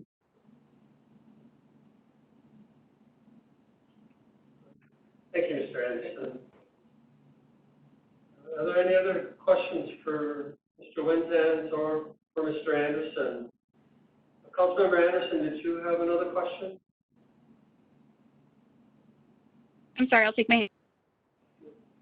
Councilmember Greger. Thank you, President Weld, and thank you, Mr. Anderson, Mr. Wenzens. This question is for Mr. Anderson regarding, I guess, that last point about, you know, continuing to be able to invest in marketing, doing so digitally and such. I guess sort of in light of a, I guess one of our proclamations actually about, you know, supporting local. How do you feel that you can, you know, have some of those dollars stay local as opposed to, you know, I think there's a tendency within digital marketing to go for those big companies like Google and Facebook. And how do you kind of balance that with, you know, opportunities to support local business, even if they're not necessarily local to Eau Claire, they're maybe more regional. Just kind of interested in that challenge. Yeah, well, thank you for the question, sir. You know, our big challenge, you know, during the pandemic was how do we appropriately support the community and the businesses here, you know, during Safer at Home, and once again now as the numbers have risen, you know, with the pandemic, to market these businesses appropriately, keep that money local, but still do our due diligence to make sure that we were taking care of these businesses when they needed it most. So, you know, obviously in digital marketing, you know, we do go market a lot on Google and Facebook, but those dollars are going, you know, straight to promoting not the Visit Eau Claire brand, you know, not necessarily the city of Eau Claire, but the businesses. So, you know, some of our best campaigns in a normal year would be, the music events and the events at Pablo's and all of that. And this year we had to strip it down and really go to what could people do safely, in all of that, and to do, that takeout, pickup options that the restaurants needed. When it was safe to do so for a while there, the local, trips to bike parks, that you could stay in a hotel for, or do any of that. And we worked very hard to make sure that, those campaigns were supporting, restaurants and hotels and the parks and all of that, and getting people outside and touring in a fashion that was respectful of the health department and the city's efforts in our shared mission on the task force, but also was something that we could put our head on the pillow to know that we had done as much as we could to support our friends in those, industries and to make sure that they had every chance to survive. And that, we do our best to keep some of that marketing money locally, and we have great resources in that with the TV stations and the Leader Telegram and, especially Volume 1, and to spread those resources as appropriate. But, our commitment, to that 25% marketing is that is the base, and that goes to digital, but it does not mean that we cancel out the other contracts or the efforts. That's just making sure that we have committed, enough to the places that will support business and tourism in general. Thank you. Thank you. Councilor McGregor. Any other questions from council? For Mr. Winzans, for Mr. Anderson? Councilor McGregor, did you have another question? Yeah, thank you, President Weld. Just another question for Mr. Anderson. That's kind of going to the point about, needing to, take another look at priorities with lower dollar amounts coming in. And what kind of changes have you been able to make over the last 8 months in terms of, responding to that? And maybe you were doing that before that, because I know you've been in the interim position longer. So just like to hear about, some of the things that you've done to kind of recalibrate Visit Eau Claire from a budgetary and standpoint. Thank you, Councilman, for that question. I would like to point out it wasn't much longer. I got the job on March 1st, and we were shut down 2 weeks later. So for a great time there, it was the best 2 weeks of tourism I had ever seen, and then the most interesting. But my team had worked extremely hard, prior to that to kind of right the ship on some of the things that were happening from cash flow and from, accounting and getting back to the basics of some of those marketing principles. And when the pandemic and that safer at home order hit, we really were prepared with the cuts and everything that we made. And we've often stated that if we had written the budget in any other year, it would have looked amazing. The unfortunate part of it is just the pandemic.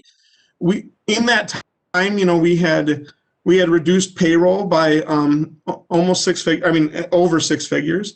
We had taken in third-party vendors of, PR firms and HR firms and all of these places that did a lot of that work. We internalized all of that without gaining a staff member. And to be, very, very not humble about it, my staff has done it tremendously better than the agencies that we had. No slouches in those worlds, but my staff has just worked very hard to do that and done better with that. And we've worked to rearrange the people that we had on this team and get them in the right seats on the bus. So when the Experience Center shut down, we took a very talented employee and moved her into the marketing team.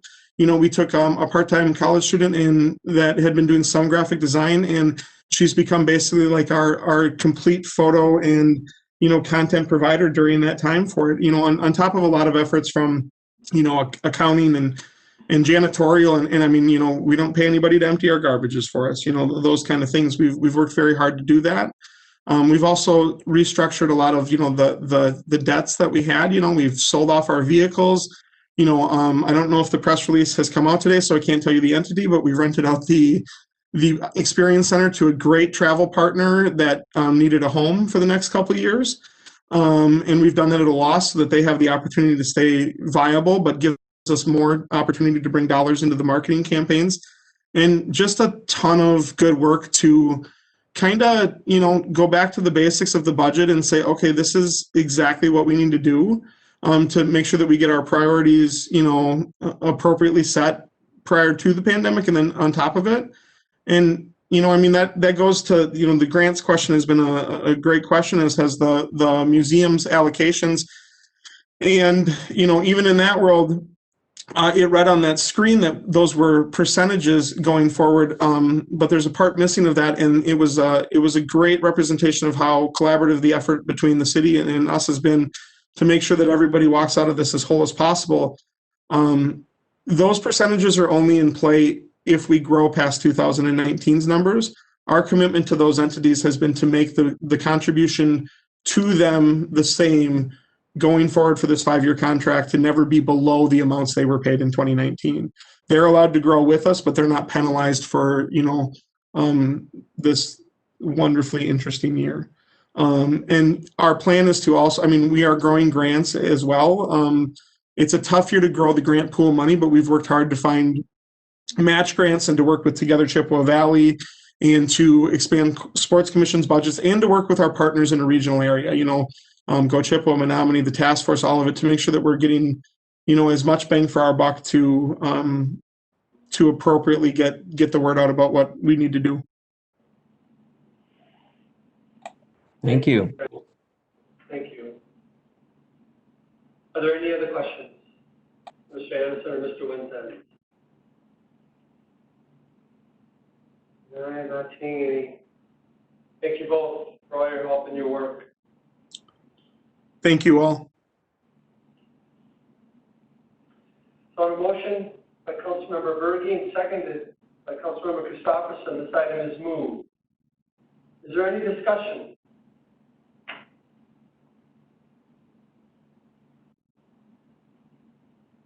I'll ask if there's any discussion. Councilmember Berge.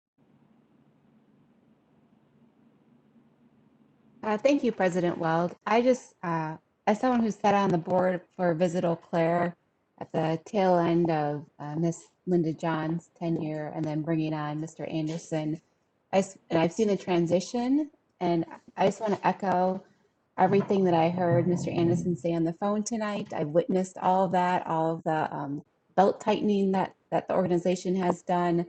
I've seen him uplift his staff in our meetings, in our board meetings, and really empowered them to do great work.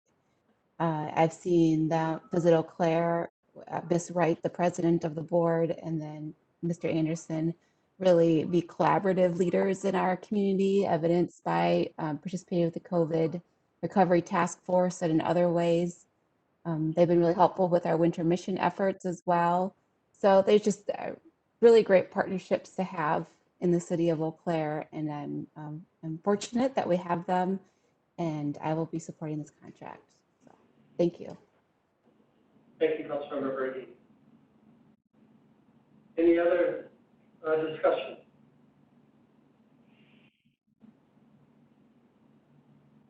Seeing none, City Clerk, please call the roll. Councilmember Beaton,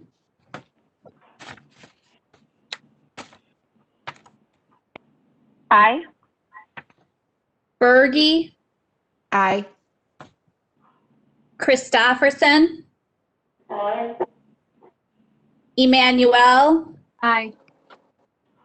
Gregert, Aye. Klinkhammer, Aye.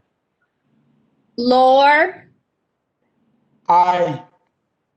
Weld, Aye. Worthman, Aye. Zhang, Aye. Anderson. Aye. And that item passes unanimously. Agenda item number 8 is a resolution approving an addendum to the Memorandum of Understanding between the City of Eau Claire and Catholic Charities. Again, good afternoon, Mr. Solberg. Thank you. The item before you is a resolution approving an amendment, an addendum to the Memorandum of Understanding between the City of Eau Claire and Catholic Charities. The city entered into a Memorandum of Understanding with Catholic Charities earlier this year, which provided a one-time emergency capital funding towards the cost of renovation to the facility at 1031 West Claremont Avenue, which is the former Ron's Castle Food, more recently Gordy's IGA, vacant retail spot to allow it to function as a temporary homeless shelter. The Sojourner's House was impacted with the COVID pandemic earlier this year, and with social distancing and criteria that were required for a shelter housing persons experiencing homelessness, it was moved to Hobbs Ice Arena earlier this year, and then in accordance with state statute, it was, after 6 months, it was required to be relocated to this facility on Claremont Avenue. Once the facility was up and running on Claremont Avenue, it was at capacity, and when coronavirus hit the facility, as it has, and they have had an outbreak, there were no places that were finished with the original grant to temporarily house those persons who were confirmed to have coronavirus through testing or to be a confirmed close contact with those persons. So what this memorandum of understanding does is provide additional funds in the amount of $26,300 to Catholic Charities to construct an area on site in the shelter that could house these individuals, or house the individuals that have coronavirus away from the general population, to help prevent or mute the spread of virus within the facility. It's not intended to be an overnight or a long-term quarantine. It's a short-term, but it does help for instances where people may have to wait for 8 hours or 10 hours to find adequate housing in typically a motel room for their isolation period of 14 days. If approved, this memorandum of understanding, the funds for this are eligible for reimbursement through federal coronavirus relief funding. So the city would be applying for the reimbursement, and then the funds would be used for this purpose. With that, I'll take any questions. Any questions from council? Mr. Sullivan? Again, any questions from council? I am not seeing any. Thank you. On a motion then by Council Vice President Emanuel and seconded by Councilmember Gregor, this item is moved. Is there any discussion?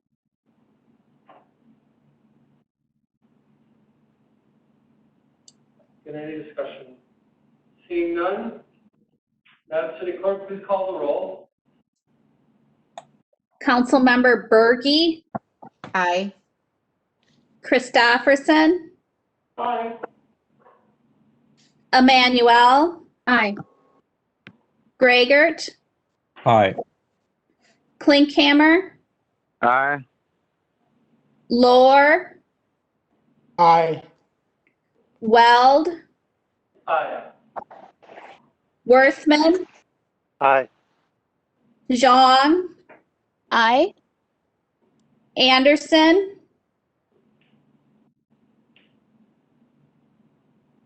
Aye. Beaton. Aye. And that item passes unanimously. Agenda item number 9 is a resolution accepting and appropriating the capital grant agreement with the State of Wisconsin Department of Administration Division of Enterprise Operations Volkswagen Mitigation Transit Capital Assistance Grant Program. Because this item amends the budget, of a 2/3 vote or 8 affirmative votes is needed for adoption. Good evening, Mr. Wagner.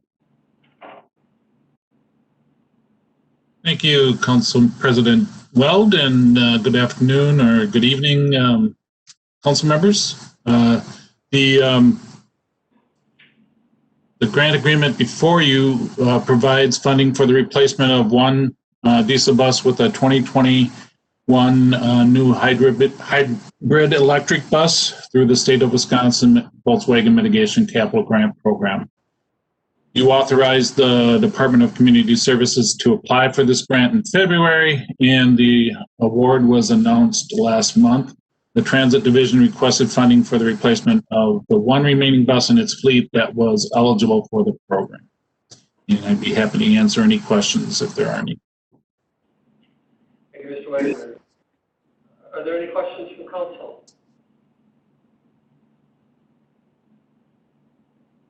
Again, any questions from council? I am not seeing any.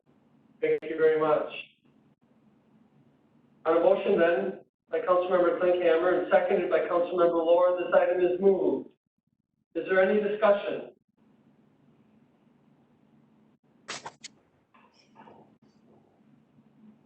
Seeing none, clerk, please call the roll. Councilmember Christopherson, Aye. Emmanuel, Aye. Gragert, Aye. Klinkhammer, Aye. Lohr, Aye. Weld, Aye. Worthman, Aye. Zhang, Aye. Anderson, Aye. Beaton, Aye. Berge. Aye. And that item passes unanimously. Agenda item number 10 is a resolution authorizing the city manager to enter into a contract to accept a $250,000 grant from WEDC Idle Sites Grant Program for the Hy-Vee Incorporated redevelopment of the former Kmart site located at 2020 East Claremont Avenue and to appropriate the funds. Because this item amends the budget, a 2/3 vote or 8 affirmative votes is needed for adoption. Good evening, Mr. White. Thank you, Council President Weld and council members. The grant before you is an acceptance of the WDC's Idle Sites Grant award of $250,000 that was approved for application earlier this year. The award came through, and Hy-Vee is currently executing the work. As you can see in the slide I provided, the site is the approved site plan that they intend to execute and are currently working on. The elevations represent what the facility will look like, which is an roughly 85,000 square foot grocery store and additional amenities as well. And the video in the upper right, or the screenshot in the upper right of that slide, as of about a week ago, shows the work that they have done on the site since the award was classified as accepted by the WEDC's grant underwriter. They decided when the award was accepted but not approved, Hy-Vee decided to go ahead and commence work on it so they could hopefully lay concrete foundations yet this year, and with the intent of having the store operational by fall of 2021. As you can see, the dirt work is progressing. About half the demolition work was done as of a week ago, and they are meeting the obligations that were set forth in the development agreement that was approved as part of the application. This is a pass-through grant. Our contract is with WEDC to provide the funds to the city, and then we will disperse the funds based on the development agreement. In this case, it was written as reimbursements for work as it's completed. So at this point in time, I'd answer any questions. Thank you, Mr. White. Any questions from council? Any questions from council? I do not see any. Thank you. On a motion by Councilmember Worthman and seconded by Councilmember Zhang, this item is moved. Is there any discussion?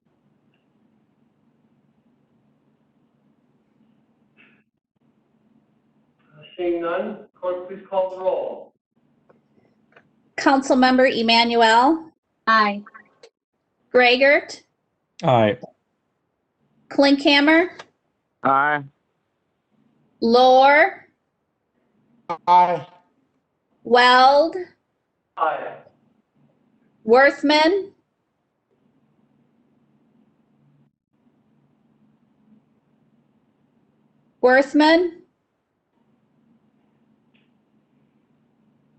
Zhang, Aye. Anderson, Aye. Beaton, Aye. Berge, Aye. Christopherson, Worthman. Aye.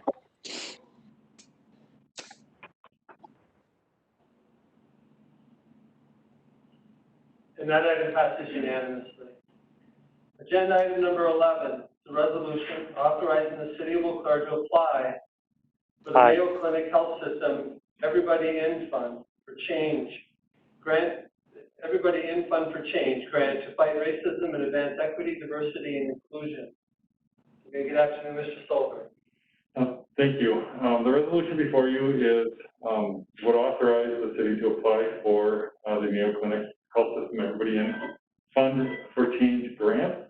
This grant became known to us very, very recently, and the grant application is November 29th. So we wanted to get authorization to apply for the grant. We are also checking the grant is for through the Mayo Clinic.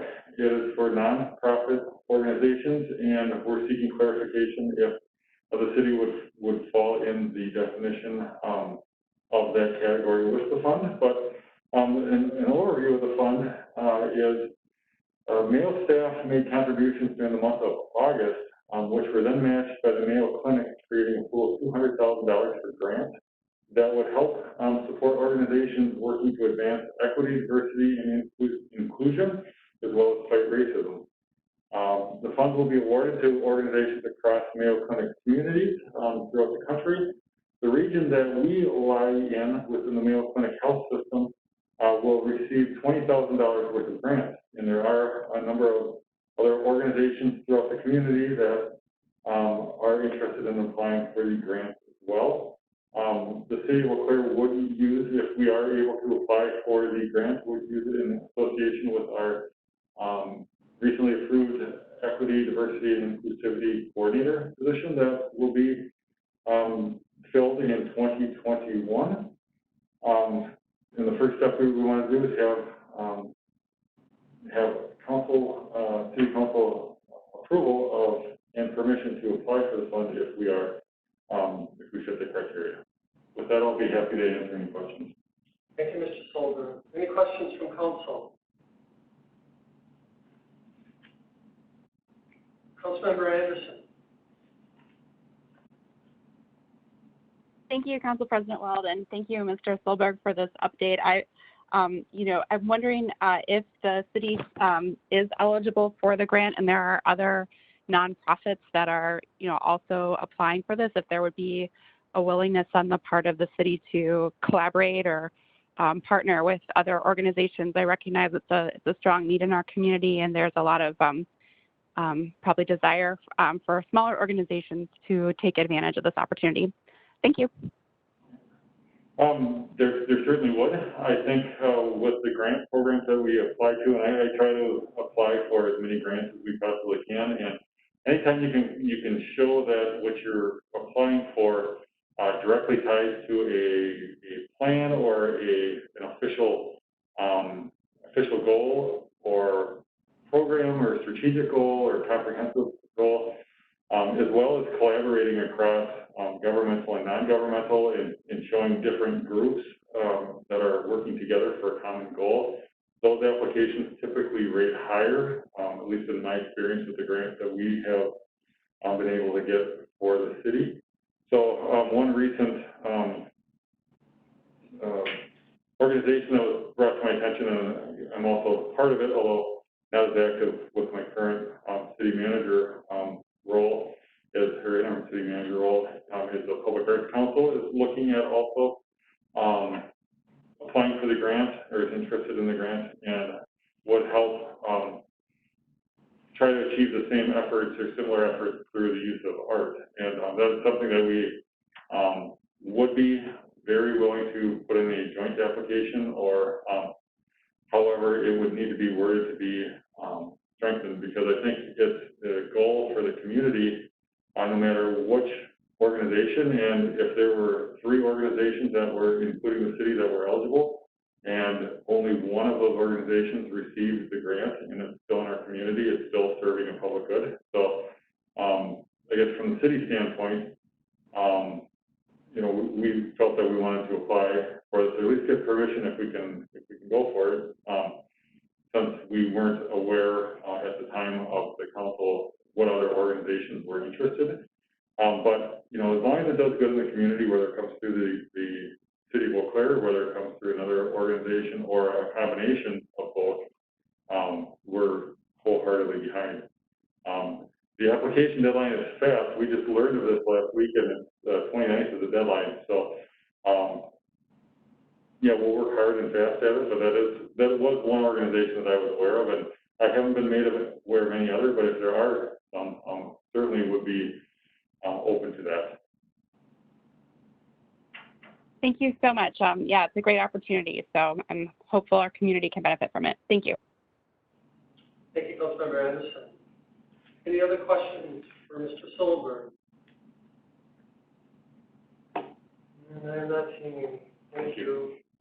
On a motion then by Councilmember Anderson and seconded by Councilmember Beaton, this item is moved. Is there any discussion? Any discussion?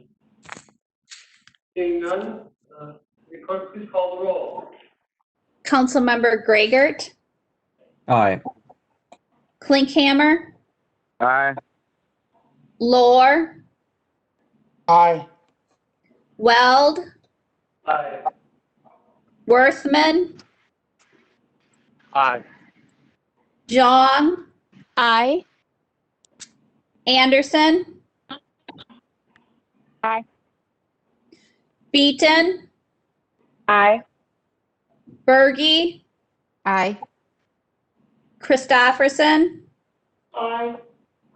Emmanuel. Aye. And that item passes unanimously. Agenda item number 12 is a resolution establishing the 2020 tax levy for taxes collected in 2021 and setting the tax roll for all governmental units within the city of Eau Claire. Again, good evening, Mr. Winzan. Thank you, Council President Weld and members of the City Council. This presentation will actually cover agenda items number 12 and 13 since they are very much related to each other.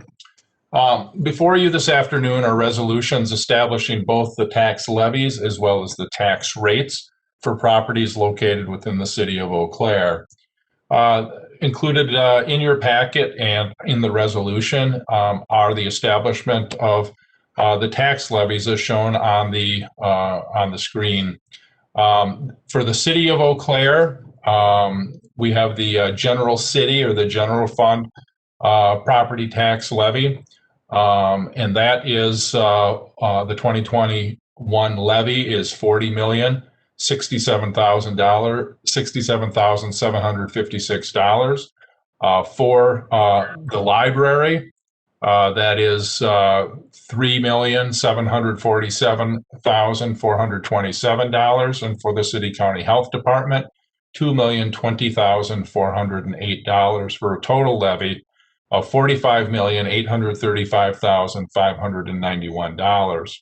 Also included in the resolution and to establish the tax roll are the levies for various other taxing jurisdictions where properties within the city of Eau Claire are located. And those levy amounts, as I indicated, are included in the resolution. Next slide, please. And so this slide just takes a look at the 2021 levy versus last year's levy and calculates some changes. As you can see, the general fund levy is increasing by 2.26%, public library by 1.02%, and the city county health department by 2.18%. Overall, the municipal levy is increasing by 2.15%. And the levies for the various other taxing jurisdictions are included on this slide as well. Next slide, please. And so looking at the tax rates, now the tax rates are set by simply dividing the levy by the assessed value within that particular jurisdiction. In our case, we're setting the tax rates for properties located in Eau Claire County, as well as properties that are located in the city of Eau Claire for Chippewa County. And so the tax rates, the 2021 tax rates are shown in the resolution and also on this slide. Next slide, please.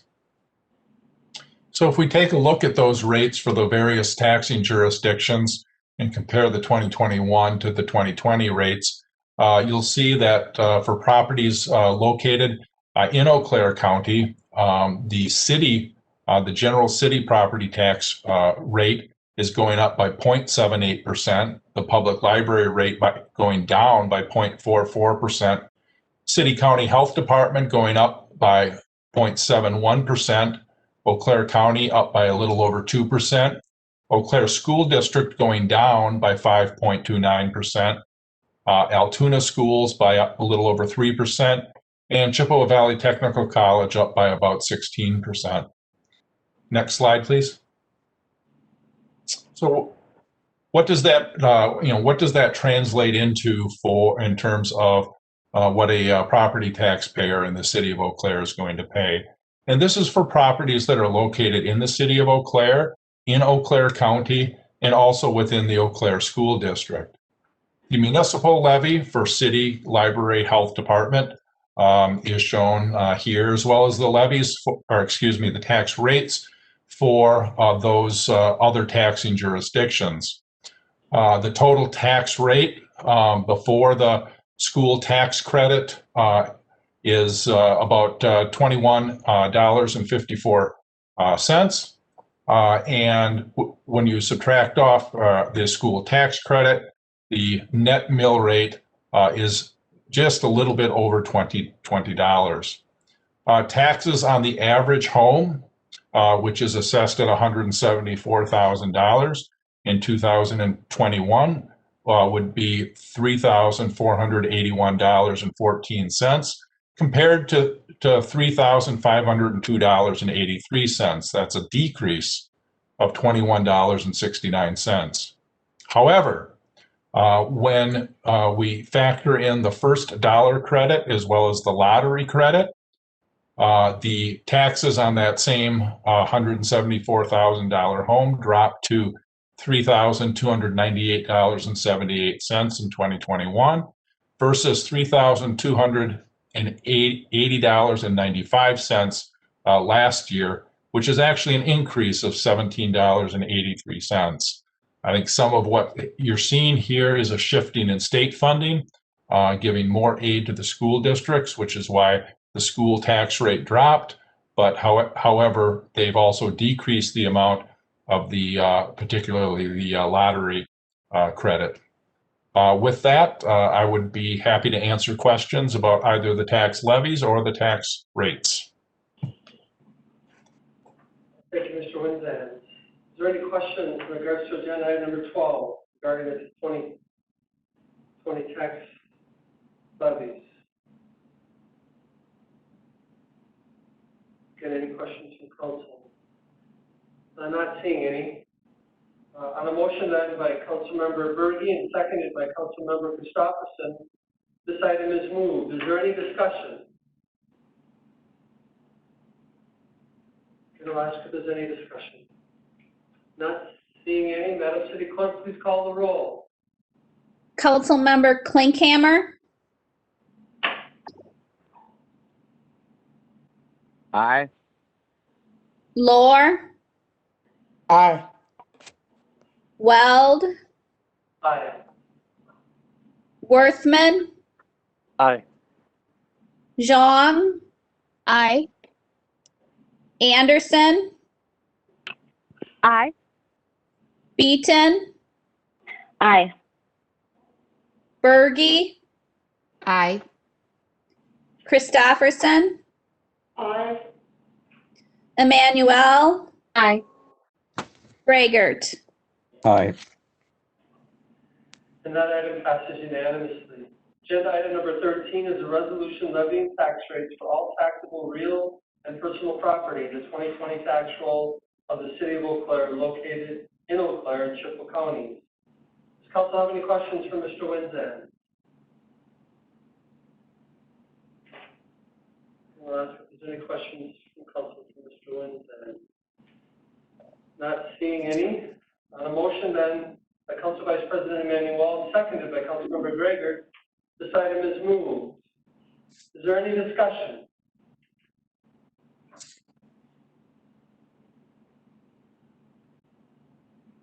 Again, not seeing any.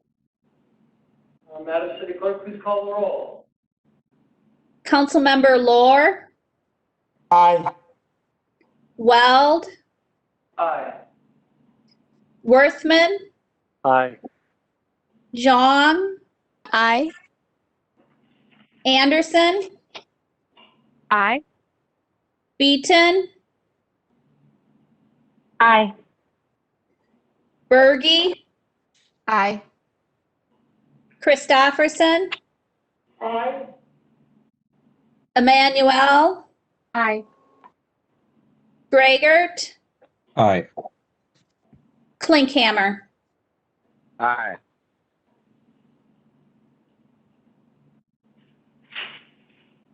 And that item passes unanimously. Agenda item number 14 is a resolution approving the final plat of Timber Bluff located on the southwest corner of Old Town Hall Road and Graff Road. Good evening, Mr. Allen. Good evening, Council President Weld and members of the council. So you can hear me okay? We can. All right, thank you. This item is related to your first public hearing item from last night. It's shown as item number 7 on the next slide under map here. Again, same location, same project as the rezoning and general development plan amendment presented last night. This is for the final plat. And then the next item is related to the development agreement. I know there are a few additional items and comments related to the next agenda item. So I'll keep this item somewhat brief. The next slide shows it's listed as revised final plat. The applicant had initially submitted a final plat. If you go to the next slide, essentially looks very similar, but did modify some of the outlot configurations, particularly along the west. So if we can go back to the previous slide, please. Just wanted to show this for comparison's sake. Thank you. So this shows, again, change in some of the outlot configuration related to the proposed project. So the final plat here is for the proposed subdivision Timber Bluff Acres. It shows 48 proposed lots and 6 outlots. Outlot 6, which is a large one there to the kind of to the center and to the top right, will be for future phase of the development. So again, as noted in the discussion item, or the presentation last night, this is a project proposed in 2 phases. The proposed lots do meet all the R2P provisions and are for twin homes with a 25-foot front yard setback. Again, there's a development agreement before you for the next agenda item. So this comes to you with a recommendation for approval from the Planning Commission at the meeting last week. They've reviewed both essentially concurrently or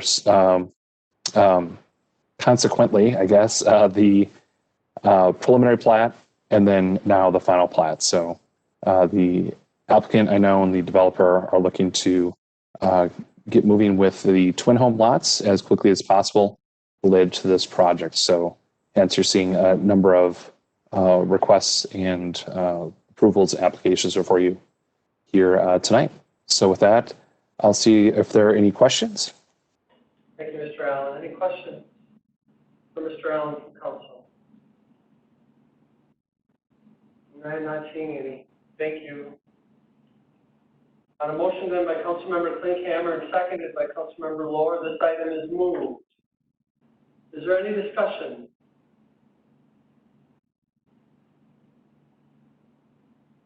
Again, not seeing any discussion. Madam City Clerk, please call the roll. Councilmember Weld, Aye. Worthman, Aye.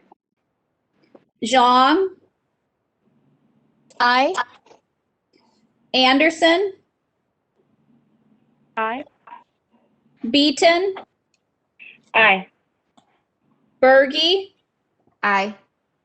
Christofferson, Aye. Emmanuel, Aye. Gregert, Aye. Klinkhammer, Aye. Lohr. Aye. And that item passes unanimously. Agenda item number 15 is a resolution authorizing the city manager to enter into a development agreement with Werzer Builders Incorporated for street and utility improvements within the plat of Timber Bluff.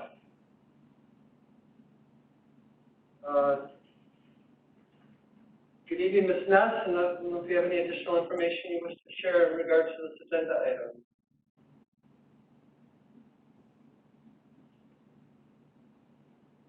Good evening, Council President Weld and council members. Yes, I do have some additional information to share for you on the resolution related to Timber Bluff as presented with the final plat previously by Mr. Allen. The resolution before you is for the mostly standard language for a development agreement for the future development of utilities and infrastructure within our right-of-way. The overall financial guarantee related to this is approximately 1.3 million. And I guess Councilmember Gregert did generate a couple questions, or a question last night, which had us look at a couple items within the development agreement. But first, I guess I'll go to the next slide and discuss the sidewalk that's required. This is the area of the street and utility improvements that would be related to Timber Bluff. Old Town Hall Road has utilities within it that are the mains that would service the development. As part of the development agreement, the city is reimbursing the contractor for upsizing of the water main from 8-inch to 12-inch. And that's something that we would typically do for potential future development in the area. Additionally, along Old Town Hall Road, we are requesting the addition of a wider gravel shoulder, so 2.5 feet of gravel on each side of Old Town Hall Road, just to extend the width of the roadway until future improvements are done on Old Town Hall Road. Right now, that cross section has 11 feet of asphalt for each lane, so a 22-foot asphalt roadway, and we would just like to add a little more additional shoulder for the development until we enter into hopefully a STBG Urban Fund grant with the Town of Washington for improvements along Old Town Hall Road. On the next slide, it shows the requirement of the sidewalk locations for Timber Bluff along Old Town Hall Road, Graff Road, and then within the development.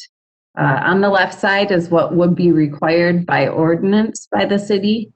On the right side is the ask of a deferral for sidewalk along Old Town Hall Road and Graff, and then along the existing outlots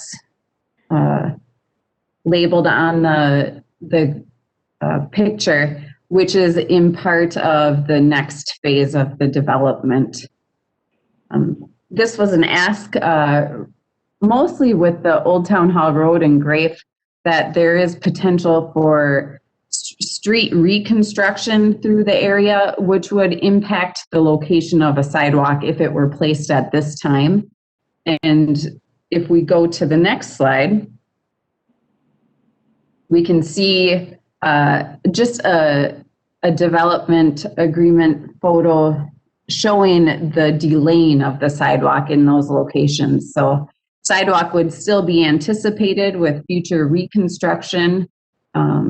It would be either a sidewalk or a multi-use trail, similar to an agreement that we have on Jeffers Road with the state at this time, or what has been constructed on Short Street or Melby. Those were at both STBG urban grants that were through the state.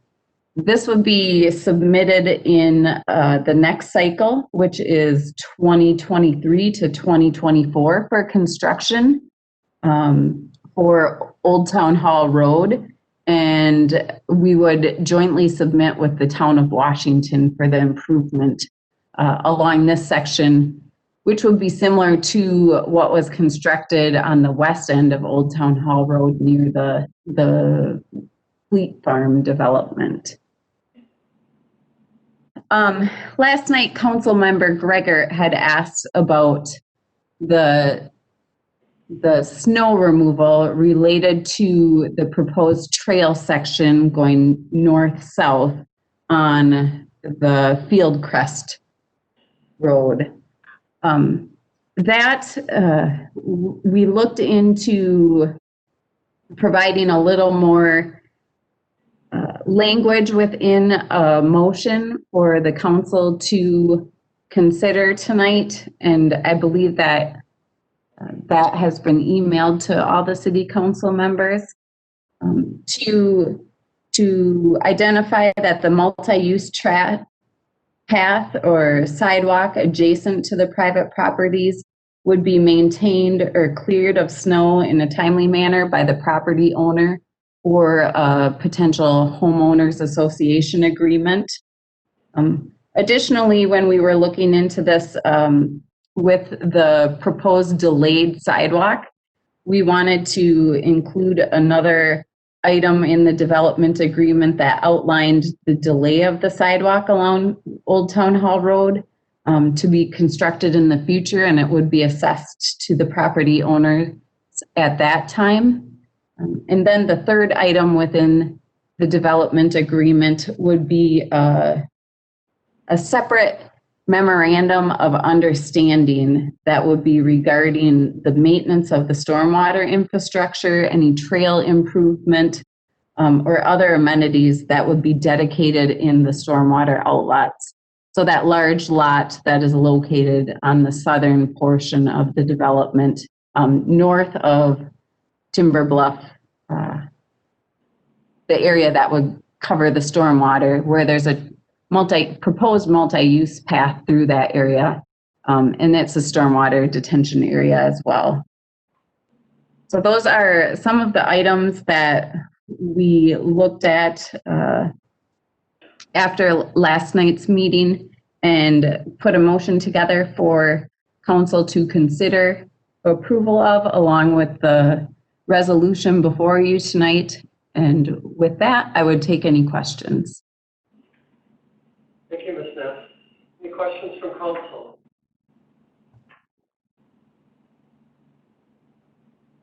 Councilmember Drager. Thank you, President Weldon. Thank you, Ms. Ness. Yeah, I think the motion prepared makes sense to me. I guess the other piece of this is the sidewalk deferral. Would you recommend that we defer those sidewalks, or essentially delay them, the ones that are petitioned to be delayed by the applicant, in light of the reconstruct of those streets? I guess one of my concerns with that is that sometimes those timelines are difficult to achieve, considering we're waiting for state funds. But and also, like, Graff Road seems like it may not need to be reconstructed for quite some time. So I just wanted your perspective on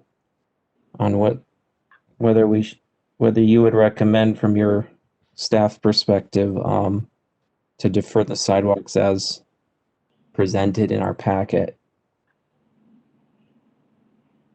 Our staff recommendation would support the delay of the sidewalk as shown in the slide that is on the screen currently.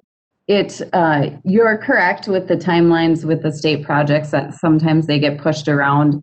The Old Town Hall Road project in this area, with the future development growing in the area, I do believe that this one we will submit definitely in the next cycle to get that in the queue.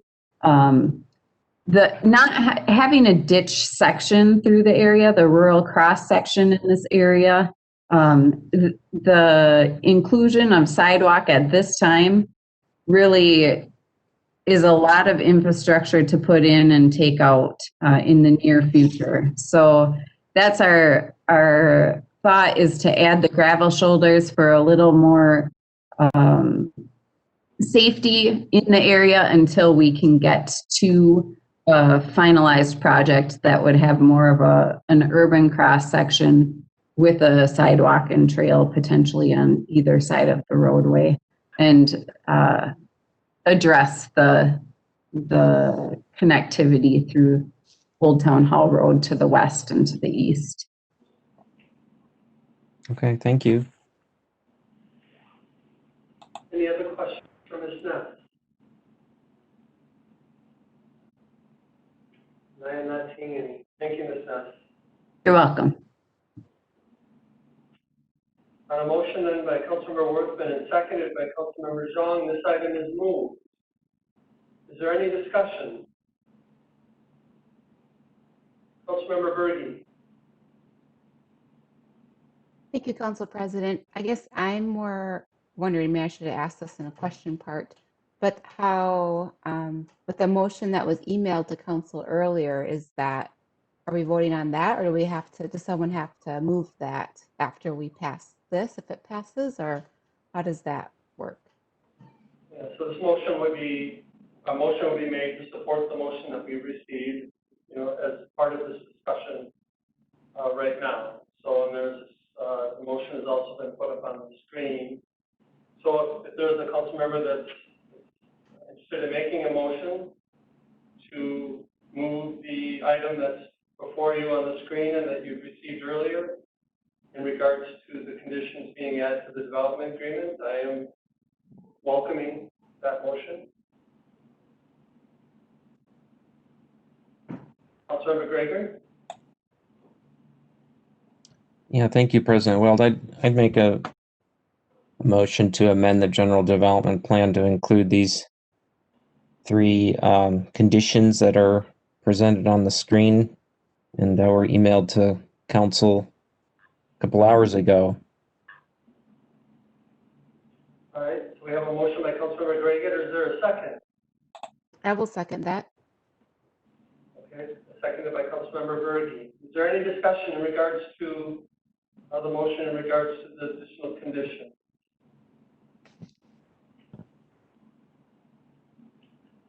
I'm not seeing any. Madam City Clerk, please call the roll. Councilmember Worthman, Aye. Zhang, Aye. Anderson, Aye. Beaton, Aye. Berge, Aye. Christofferson, Aye. Emmanuel, Aye. Gregert, Aye. Klinkhammer, Aye. Lohr, Aye. Weld. Aye. That amendment to the development plan passes. Back to the original resolution. Is there any other discussion? Councilmember Gregor. Thank you, President Weld. I make a motion to delay the sidewalks as indicated on page 119 of the packet, which is, well, I guess, well, the image that we're seeing on the screen is maybe the most accurate because it shows that they're being delayed. So that's my motion.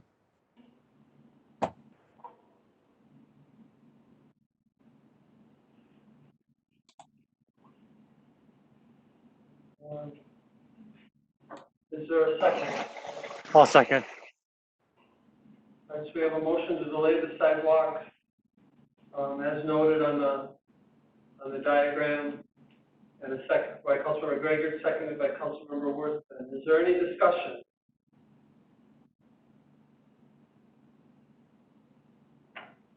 Seeing none, City Clerk, please call the roll. Councilmember Zhang, Aye. Anderson, Aye. Beaton, Aye. Berge, Aye. Christofferson, Aye. Emmanuel, Aye. Gregert, Aye. Klinkhammer, Aye. Lore, Aye. Weld, Aye. Worthman. Aye. And that passes unanimously. Again, back to the original resolution. Is there any other discussion?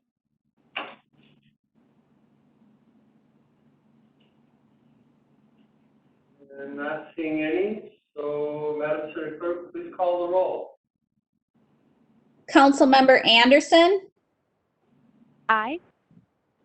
Beaton, Aye. Berge, Aye. Christofferson, Aye. Emmanuel, Aye. Gregert, Aye. Klinkhammer, Aye. Lore, Aye. Weld, Aye. Worthman, Aye. Zhang. Aye. And that resolution passes unanimously. Agenda item number 16 is a motion to reconsider the ordinance amending Title 18 entitled Zoning Code of the City of Eau Claire related to commercial districts. This motion is coming from Councilmember Worthman. Councilmember Worthman, did you wish to share any information? Thank you, Council President Weld. I had wanted to give this item another consideration from last week. I think, you know, having looked into this issue more, it seemed that there was a wish and a desire by the Plan Commission to actually take up a more comprehensive strategy and how we look at this, you know, possible use of zoning, and also had a chance to connect with Councilmember Christofferson, who serves on the Plan Commission, to kind of have this issue explained a little more. And I think given the new information and my better understanding of this issue, I wanted to have it reconsidered by Council tonight. Thank you, Councilmember Worthman. And I believe this motion was seconded by Councilmember Beaton. Did you have any additional comments? I do not, thank you. I would just echo the words that Councilmember Worthman shared. Thanks. Thank you. Are there any questions from council in this regard? Councilmember Gregg. Yeah, thank you, President Weld. And yeah, I found the, you know, the discussion at Plan Commission back when that occurred to be kind of a learning experience, time to process this. I think I need more time as well to see what our options may be and what staff can do. And in our packet, it does acknowledge that staff recommends that this be denied at this juncture in order to look at a more comprehensive amendment to our zoning code. And they said within 60 to 90 days that could be accomplished. I'm not sure if staff would want to elaborate on that a bit, because I think it may be helpful for the council to know that it's something we're going to continue to work on, because we have to be, I would say we need to be careful about what we ultimately do here, but at the same time, you know, look at some of the opportunities that you know the private sector is interested in. So I'm not sure if Mr. Allen would want to try to, maybe it's a matter of repeating some of the things you said last time, but I think it just might be helpful for me and for the council to hear about what you would want to bring forward in the future. Certainly. Thank you, Councilmember Rayert.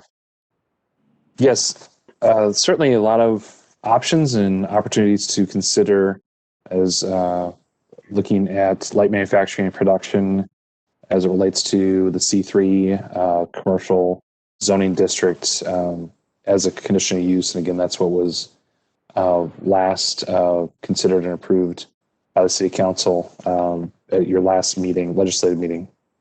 But again, yeah, this goes back to at least March of this year. And even before then, as we were looking at with the RDA, the Cannery District Redevelopment Plan. And it ties in very, very cleanly with that concept of that maker district and looking at something, again, a lot of different terminology that can be used in this case, micro manufacturing, craft manufacturing, again, maker district. I shared a few examples from National League of Cities, and as I'm looking at my notes as well, some other experts kind of in the field out there. Smart Growth America was another one that provided a lot of good guidance and options for modifying zoning codes in particular to allow kind of this artisan light manufacturing, where again the emphasis is still on that retail kind of community interaction in a physical sense, in a physical space, but still allowing for manufacturing to occur on site. Again, light manufacturing with very limited impact, primarily on neighboring properties and the area or district in particular.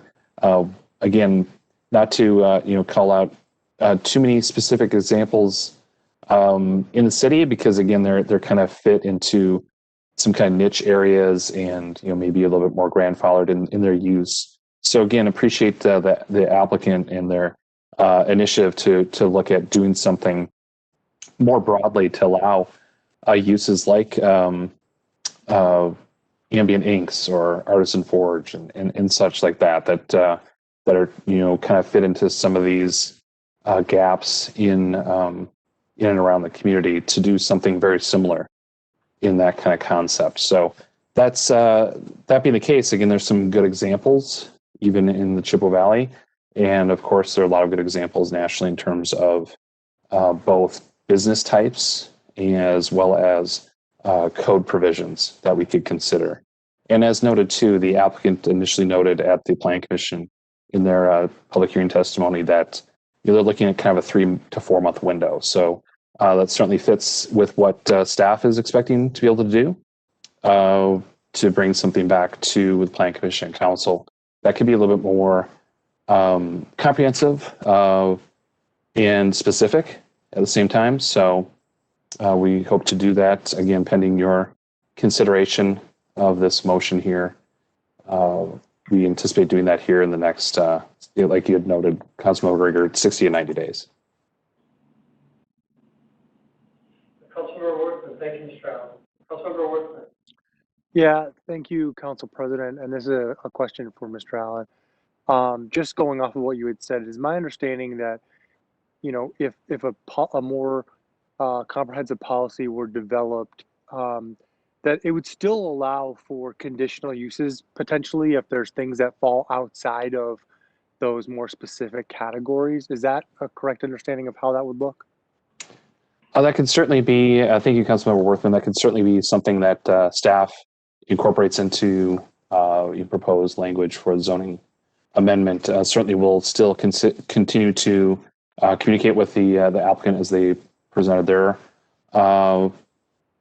amendment and look at how this could fit in with their proposed uses. Again, we don't want to be so specific and exclusionary that what they're looking to do is completely prohibited, but may take some modifications to what their business plan was going to look like initially to make this work. But we'll continue to have conversation with them in that regard. And exactly in terms of conditional use permit, trying to lay it out in a little bit more prescriptive manner as presented and approved. Again, it was more, again, pretty wide open, for lack of a better term, and really incumbent upon the Plan Commission and staff as well to come up with very context-based and very user-specific conditions for that conditional use permit. So the intent here is hopefully to provide some better guardrails with that. So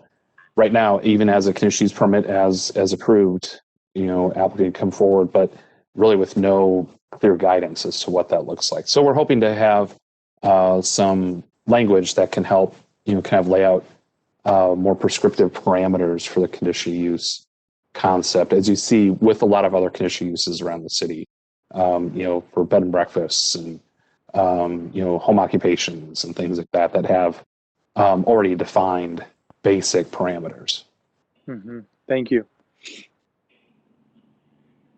Any other discussion in regards to the reconsideration? Councilmember Anderson.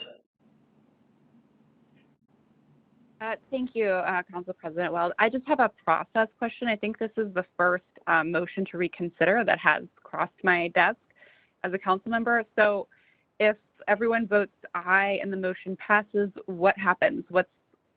I'm just wondering what the process is and for some guidance on that. Thank you. Sure, thanks for the question. So the agenda item stays open if the vote is to approve the reconsideration. The agenda item would stay open, and then again for discussion and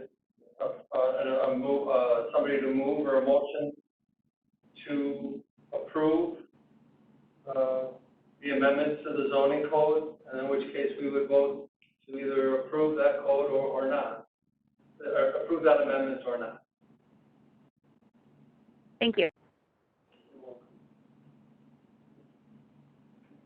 Any other questions or discussion regarding the reconsideration?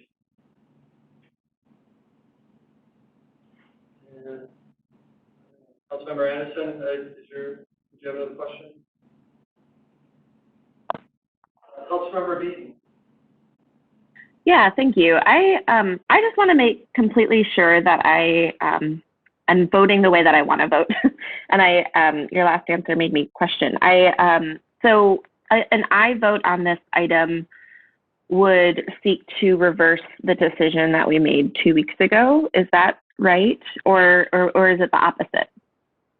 No, I mean, the first vote that we'll take is just to reconsider. Do we want to open up?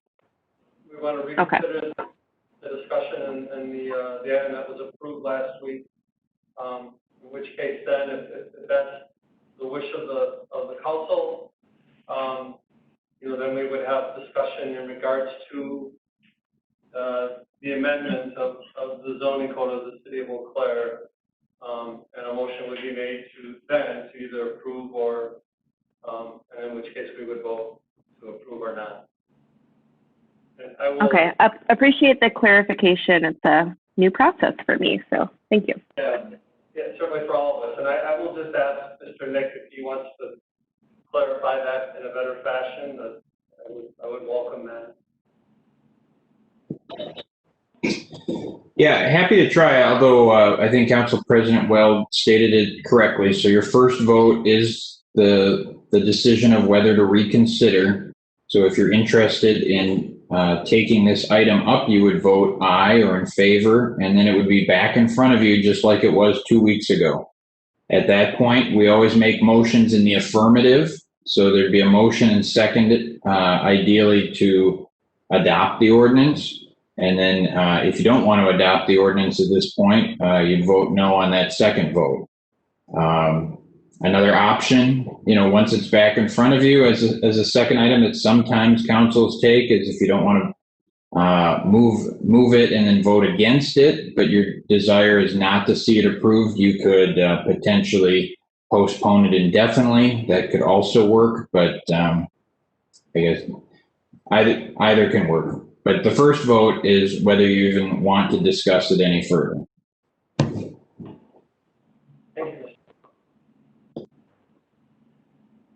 So again, back to, we have a motion from Councilmember Worthman and seconded by Councilmember Beaton to reconsider. Is there any other discussion? I am not seeing any. Madam City Clerk, please call the roll. Councilmember Beaton? Aye. Berge? Aye. Christofferson? Aye. Emmanuel? Aye. Gregert? Aye. Klinkhammer,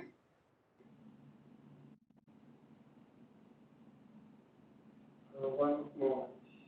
Klinkhammer, Aye. Lore, Aye.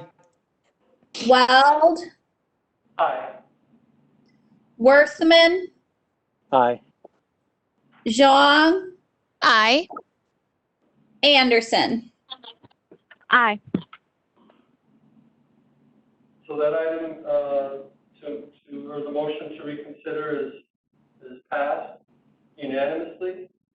And the discussion is back in place in regards to the ordinance amending Title 18 entitled Zoning Code of the City of Eau Claire to commercial districts.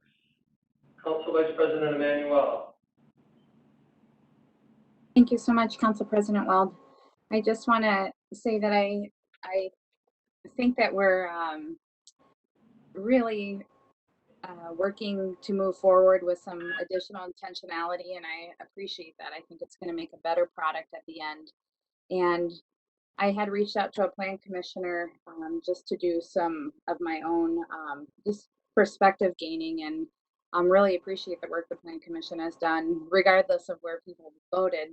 I think the intention here is to lift up a request from a community member who has a business idea and a creative usage for sometimes vacant old retail spaces that we have in our community. So I just want to say I really appreciate the approach and willingness to maybe think outside of the box and think about what to do inside of the box to reuse the box, so that we can have additional creative spaces in our community and grow additional types of businesses, much like we see in our community already, such as Banbury or at Artisan Forage. I think we have a really neat opportunity to continue to diversify our small businesses. So thanks for everybody to work together and just try to make this a good end product. Thank you, Council Vice President Emmanuel. And just a clarification again, if anyone is ready to make a motion to approve the amendment, we can move it and second it and then begin the discussion on that part of it, or we can just continue with the discussion from last week. Council Member Christopherson. Thank you, Council President. I'm willing to move this approval so that we can continue to do that. We have a motion to approve the ordinance amending Title 18. Is there a second? I'll second. And I'm sorry, I didn't see who that was. This is Councilmember Zhang. Thank you, Councilmember Zhang. So we have a motion by Councilmember Christopherson and a second by Councilmember Zhang to approve the ordinance amending Title 18 entitled Zoning Code of the City of Eau Claire related to commercial districts. Is there any other discussion? Councilmember Berge.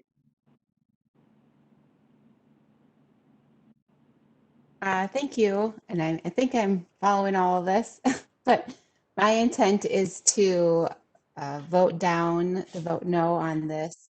Like I voted 2 weeks ago at our last meeting, just because of Plan Commission did not vote to recommend it, and staff, we did not have staff recommendation to vote for it. However, to echo Councilmember Emmanuel's sentiments, I agree and am appreciative of the business owner that brought this forward.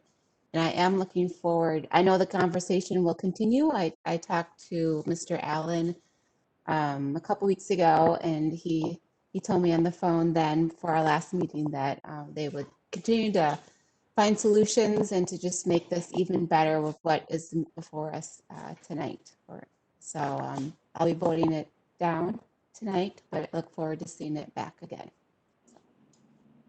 Thank you, Councilmember Berge. Councilmember Christopherson. Thank you, Council President Wells. I want to acknowledge Mr. Dye's energy in bringing this amendment to the ordinance forward, because he is, as all of our community members, are interested in seeing full facilities and not supporting a lot of vacant properties that could otherwise be turned into productive businesses. However, it was clear in front of the Plan Commission that for business owners or builders to begin to look at ordinances, it would be helpful for them to be able to make decisions about the use of the property without having to go in front of the Plan Commission on each consideration. So although our goal, long range, is the same, I would have to support denying this amendment and wait for the staff to come up with something more comprehensive and allow individuals to see what the intention of this ordinance actually is. So I would not support this at this time, although I think we're moving in the right direction. Thank you, Councilmember Christopherson. Any other discussion from council? Councilmember Wharton. I would like to make a motion to postpone the amendment Title 18, ordinance amending Title 18 indefinitely.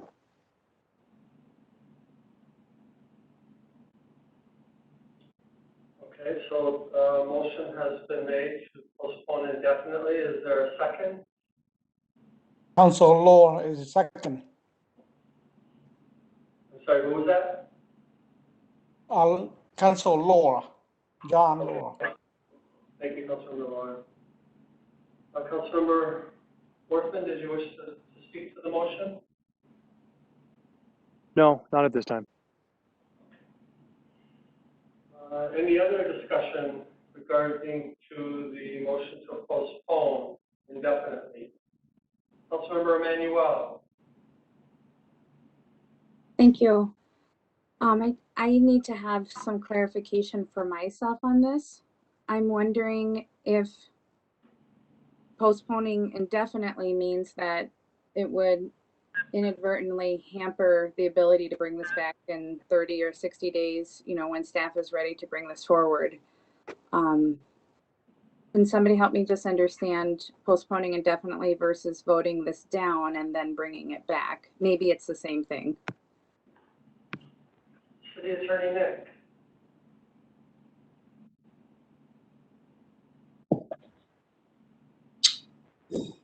Yeah, thanks for the question. I think both have the same effect. The motion to postpone indefinitely removes this particular rezoning request from in front of the legislative body, permanently, as would a motion, as would simply voting no to the motion to approve that was made by members Christopherson and John. I think either are effective. The way we view another zoning amendment coming back within the next, 2-3, months would be that that's a substantially different item. It's somewhat related, but would be substantially different. So it's not, in fact, bringing back the same item, which we usually don't do within a year's time. Thank you, Mr. Nick. Any other questions or discussion in regards to the motion to postpone indefinitely? Seeing none, Madam City Clerk, please call the roll. Councilmember Berge, No. Christopherson, Excuse me, point of order. Certainly, Mr. Nick.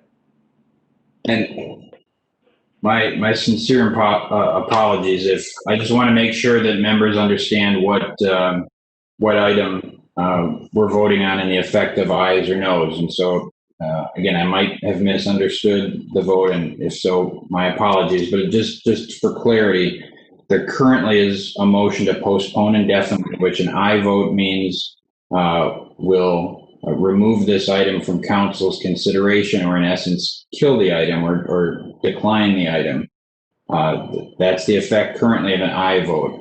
A no vote would decline to postpone it indefinitely, at which point in time the motion to approve it would be back before you, which if that's what you want to do, that's fine. And then you could either vote up or vote down the zoning amendment, but. Thank you, Mr. Councilor Christopherson. Thank you, Council President. So regardless of how these go, both of these motions have to be voted on, is that correct? Or if it's... No, if we vote affirmative on the postponement indefinitely, then as I understand it, we're done. Thank you. That is correct. Yeah. City Attorney Nick, are you comfortable with continuing the roll, or would you like us to start over? I am, and again, my apologies. It's rare that I do that, but we had a couple motions on the in front of you, and I just wanted to make sure everybody understood the effect of your aye or no vote at this point. I appreciate that. Better safe than sorry. I appreciate it. All right, Madam City Clerk, please continue the roll. Okay. Councilmember Berge.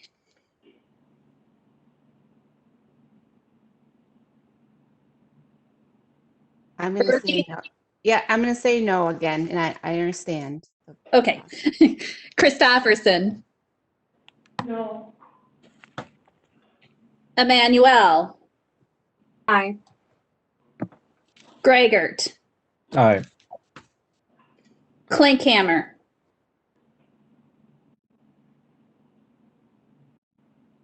No. Lohr. Aye. Weld. No. Worthman. Aye. Zhang. Aye. Anderson.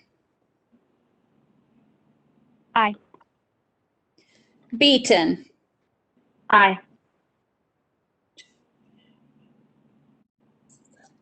That passes on a vote of 7-4. Okay, thank you. So the motion to postpone indefinitely is approved. Moving on to agenda item number 17. An ordinance rezoning property located at the southwest corner of Old Town Hall Road and Graft Road, from TR1A to R2P and R3P, and to adopt the general development plan for duplexes, twin homes, and a multifamily residential. And does council have any questions in regards to last night's presentation from Mr. Allen?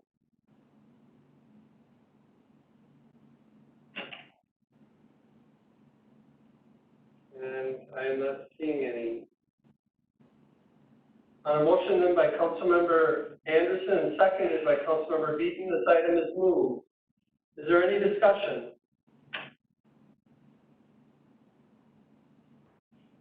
And again, I'm not seeing any. Madam City Clerk, please call the roll.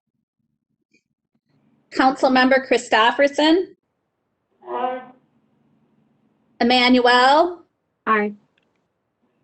Gregert. Aye. Klinkhammer. Aye. Lohr. Aye. Weld. Aye. Worthman. Aye.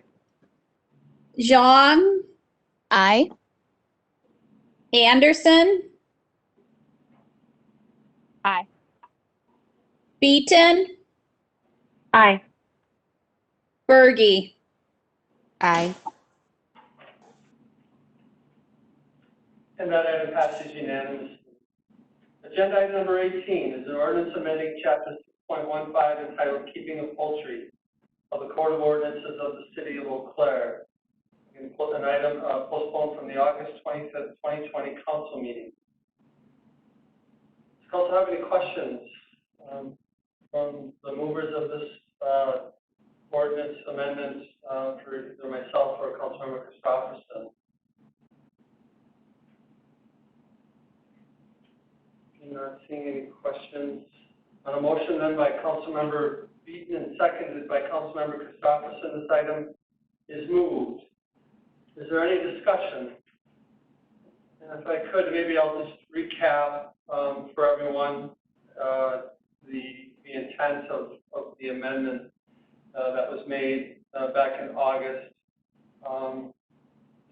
Again, you know, with the idea that at some point, you know, if we can move forward with this amendment, you know, certainly encouraging that we still try and find a way to organize and to meet and continue to discuss the keeping of poultry with those user groups and those individuals that you know, I guess want to participate in how we can enhance and strengthen that the keeping of poultry. Certainly there are resources out there that we can really benefit from, and I think those that are interested in poultry keeping can benefit from as well. And I think, you know, an opportunity is there for us to move forward with that. I guess the largest reason that I felt, or that we felt, that the amendment was necessary was, again, removing that decision from who decides on whether or not poultry keeping would be permissible in a neighborhood is not put on the plate of city council, but actually the decision of the neighborhood itself. Again, the idea there that, you know, where the poultry will be kept is in a neighborhood that those that are living near and around it should have a voice in. And as the existing ordinance reads, if it is not an agreement, and if there is an objection to the permitting of the keeping of poultry, then it comes back to council for us to decide on a case-by-case basis. And I just, again, I don't think that was the intent, and I don't know if that's healthy, you know, for the neighborhood, for the community, and for the council.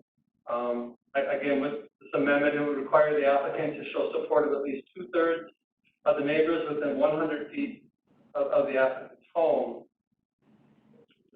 One of the biggest, another big reason, you know, and what we felt, you know, a benefit from this would be the relationships that would help build and strengthen in our neighborhoods, and certainly our communities, you know, with that.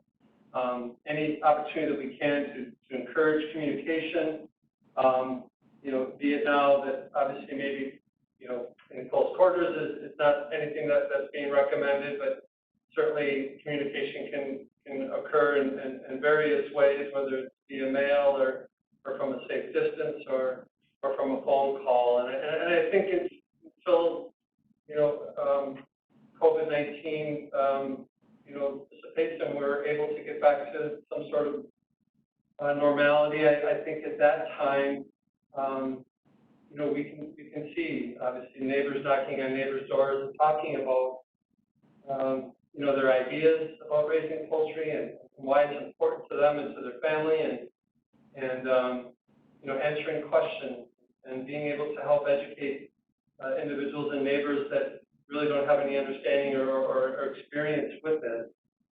And again, opening the door for more dialogue and more cohesiveness within our neighborhoods. This is all win-win for our community.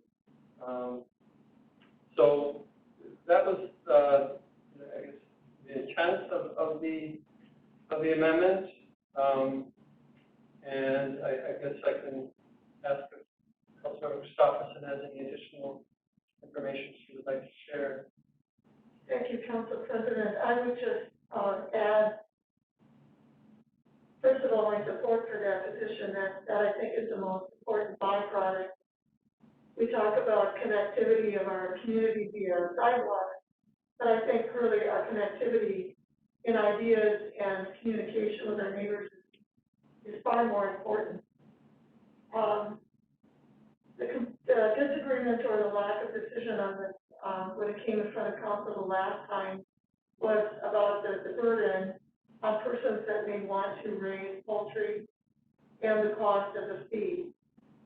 The cost of the feed has been dealt with in a different manner, but I think that I would see a much better use of council time to personally assisting our residents in building relationships in their neighborhood than it would be moderating a disagreement over poultry that has found themselves into their neighbor's yard.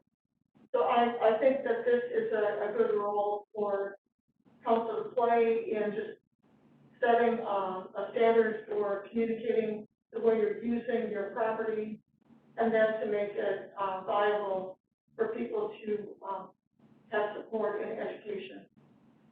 Thank you. Thank you, Councilman Christopherson.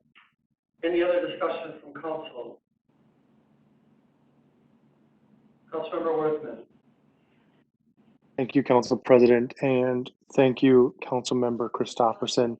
And I would agree with the sentiments that both of you have shared this evening, and moving this off of council's plate in terms of some different disagreements that have come up between neighbors and those who are seeking to keep poultry.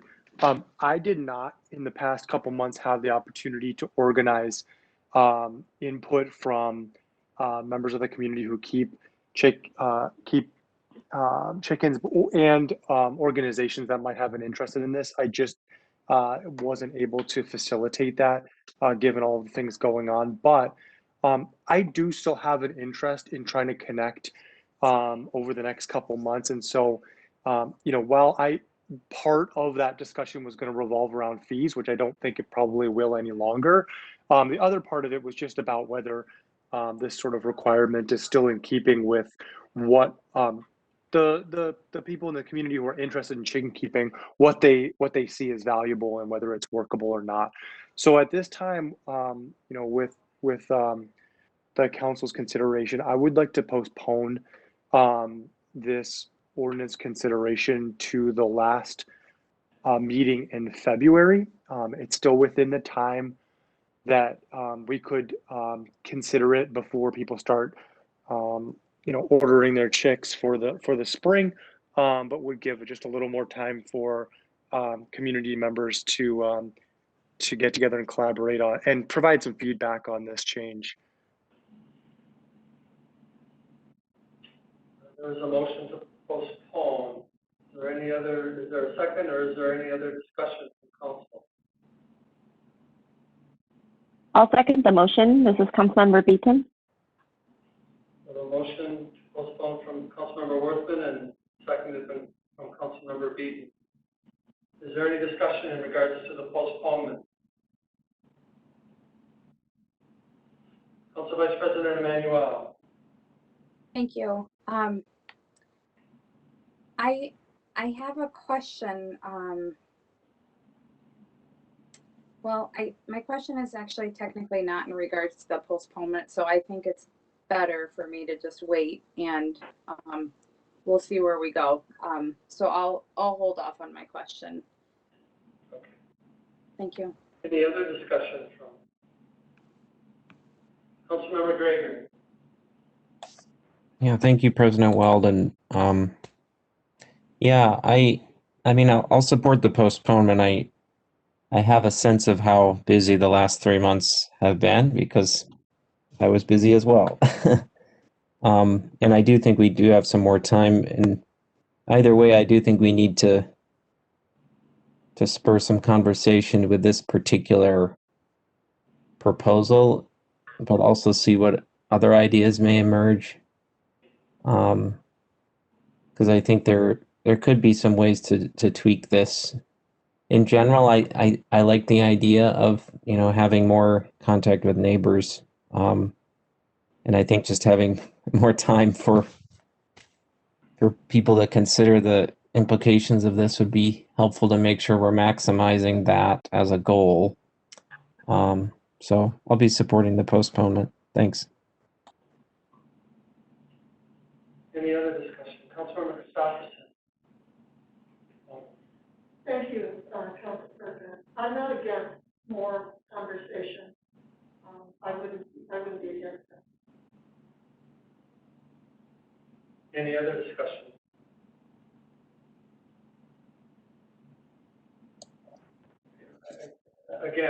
the conversation can come. I think it's important, and we've been talking about it, and I support it. I support it. But I feel like there's a lot, 3 months of time, and I'd like to move forward and start being productive with this idea and this process and the conversation. So, if there is no other discussion in regards to the postponement, Madam City Clerk, please call the roll. Councilmember Emmanuel, Aye. Gregert, Aye. Klinkhammer,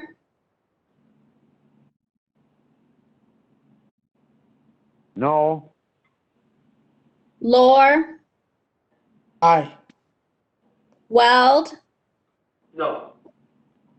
Worthman, Aye. Zhang, No. Anderson, Aye.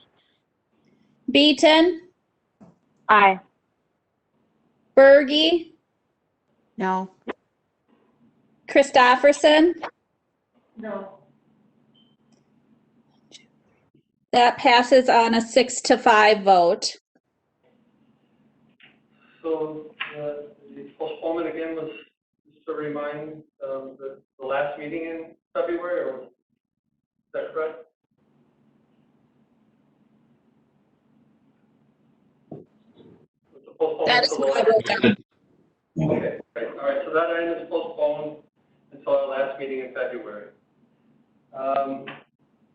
We have a couple of ordinances for introduction. Agenda item number 19, an ordinance annexing land to the city of Eau Claire located at 2166 Preston Road, Town of Union, Eau Claire County, as shown on planning drawing number 20-7A.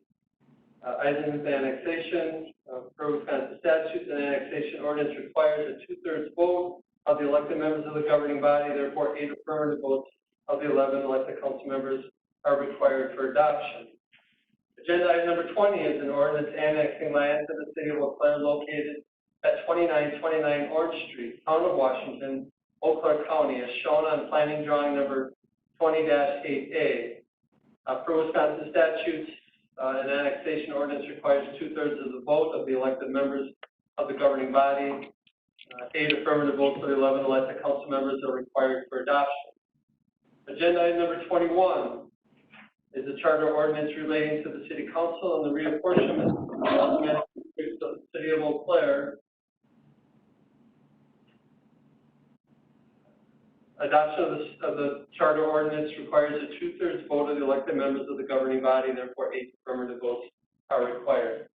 And agenda item number 22, an ordinance temporarily amending the city of Eau Claire employee benefits and leave plan. Does council wish to suspend the rules and take up any of these ordinances this evening? And seeing no such desire, that brings us to announcements. Interim City Manager Solberg. No announcements for today other than to have a safe and happy Thanksgiving, and we'll see everybody in December. Thank you, Mr. Solberg. Any other announcements from council? And that's seeing, and I would share that as well. I wish everyone a safe and healthy and happy Thanksgiving Day holiday, and look forward to seeing all of you in a couple of weeks. And again, I wish that to our community and to all those that are joining us. With that, if there is no objection from council, and I'm not seeing any, we are adjourned. Thanks, everybody. Have a great Thanksgiving. Aye. Okay, good night.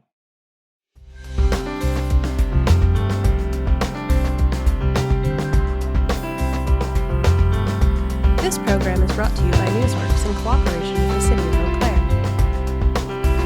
This program is simulcast on WRFB-LP 101.9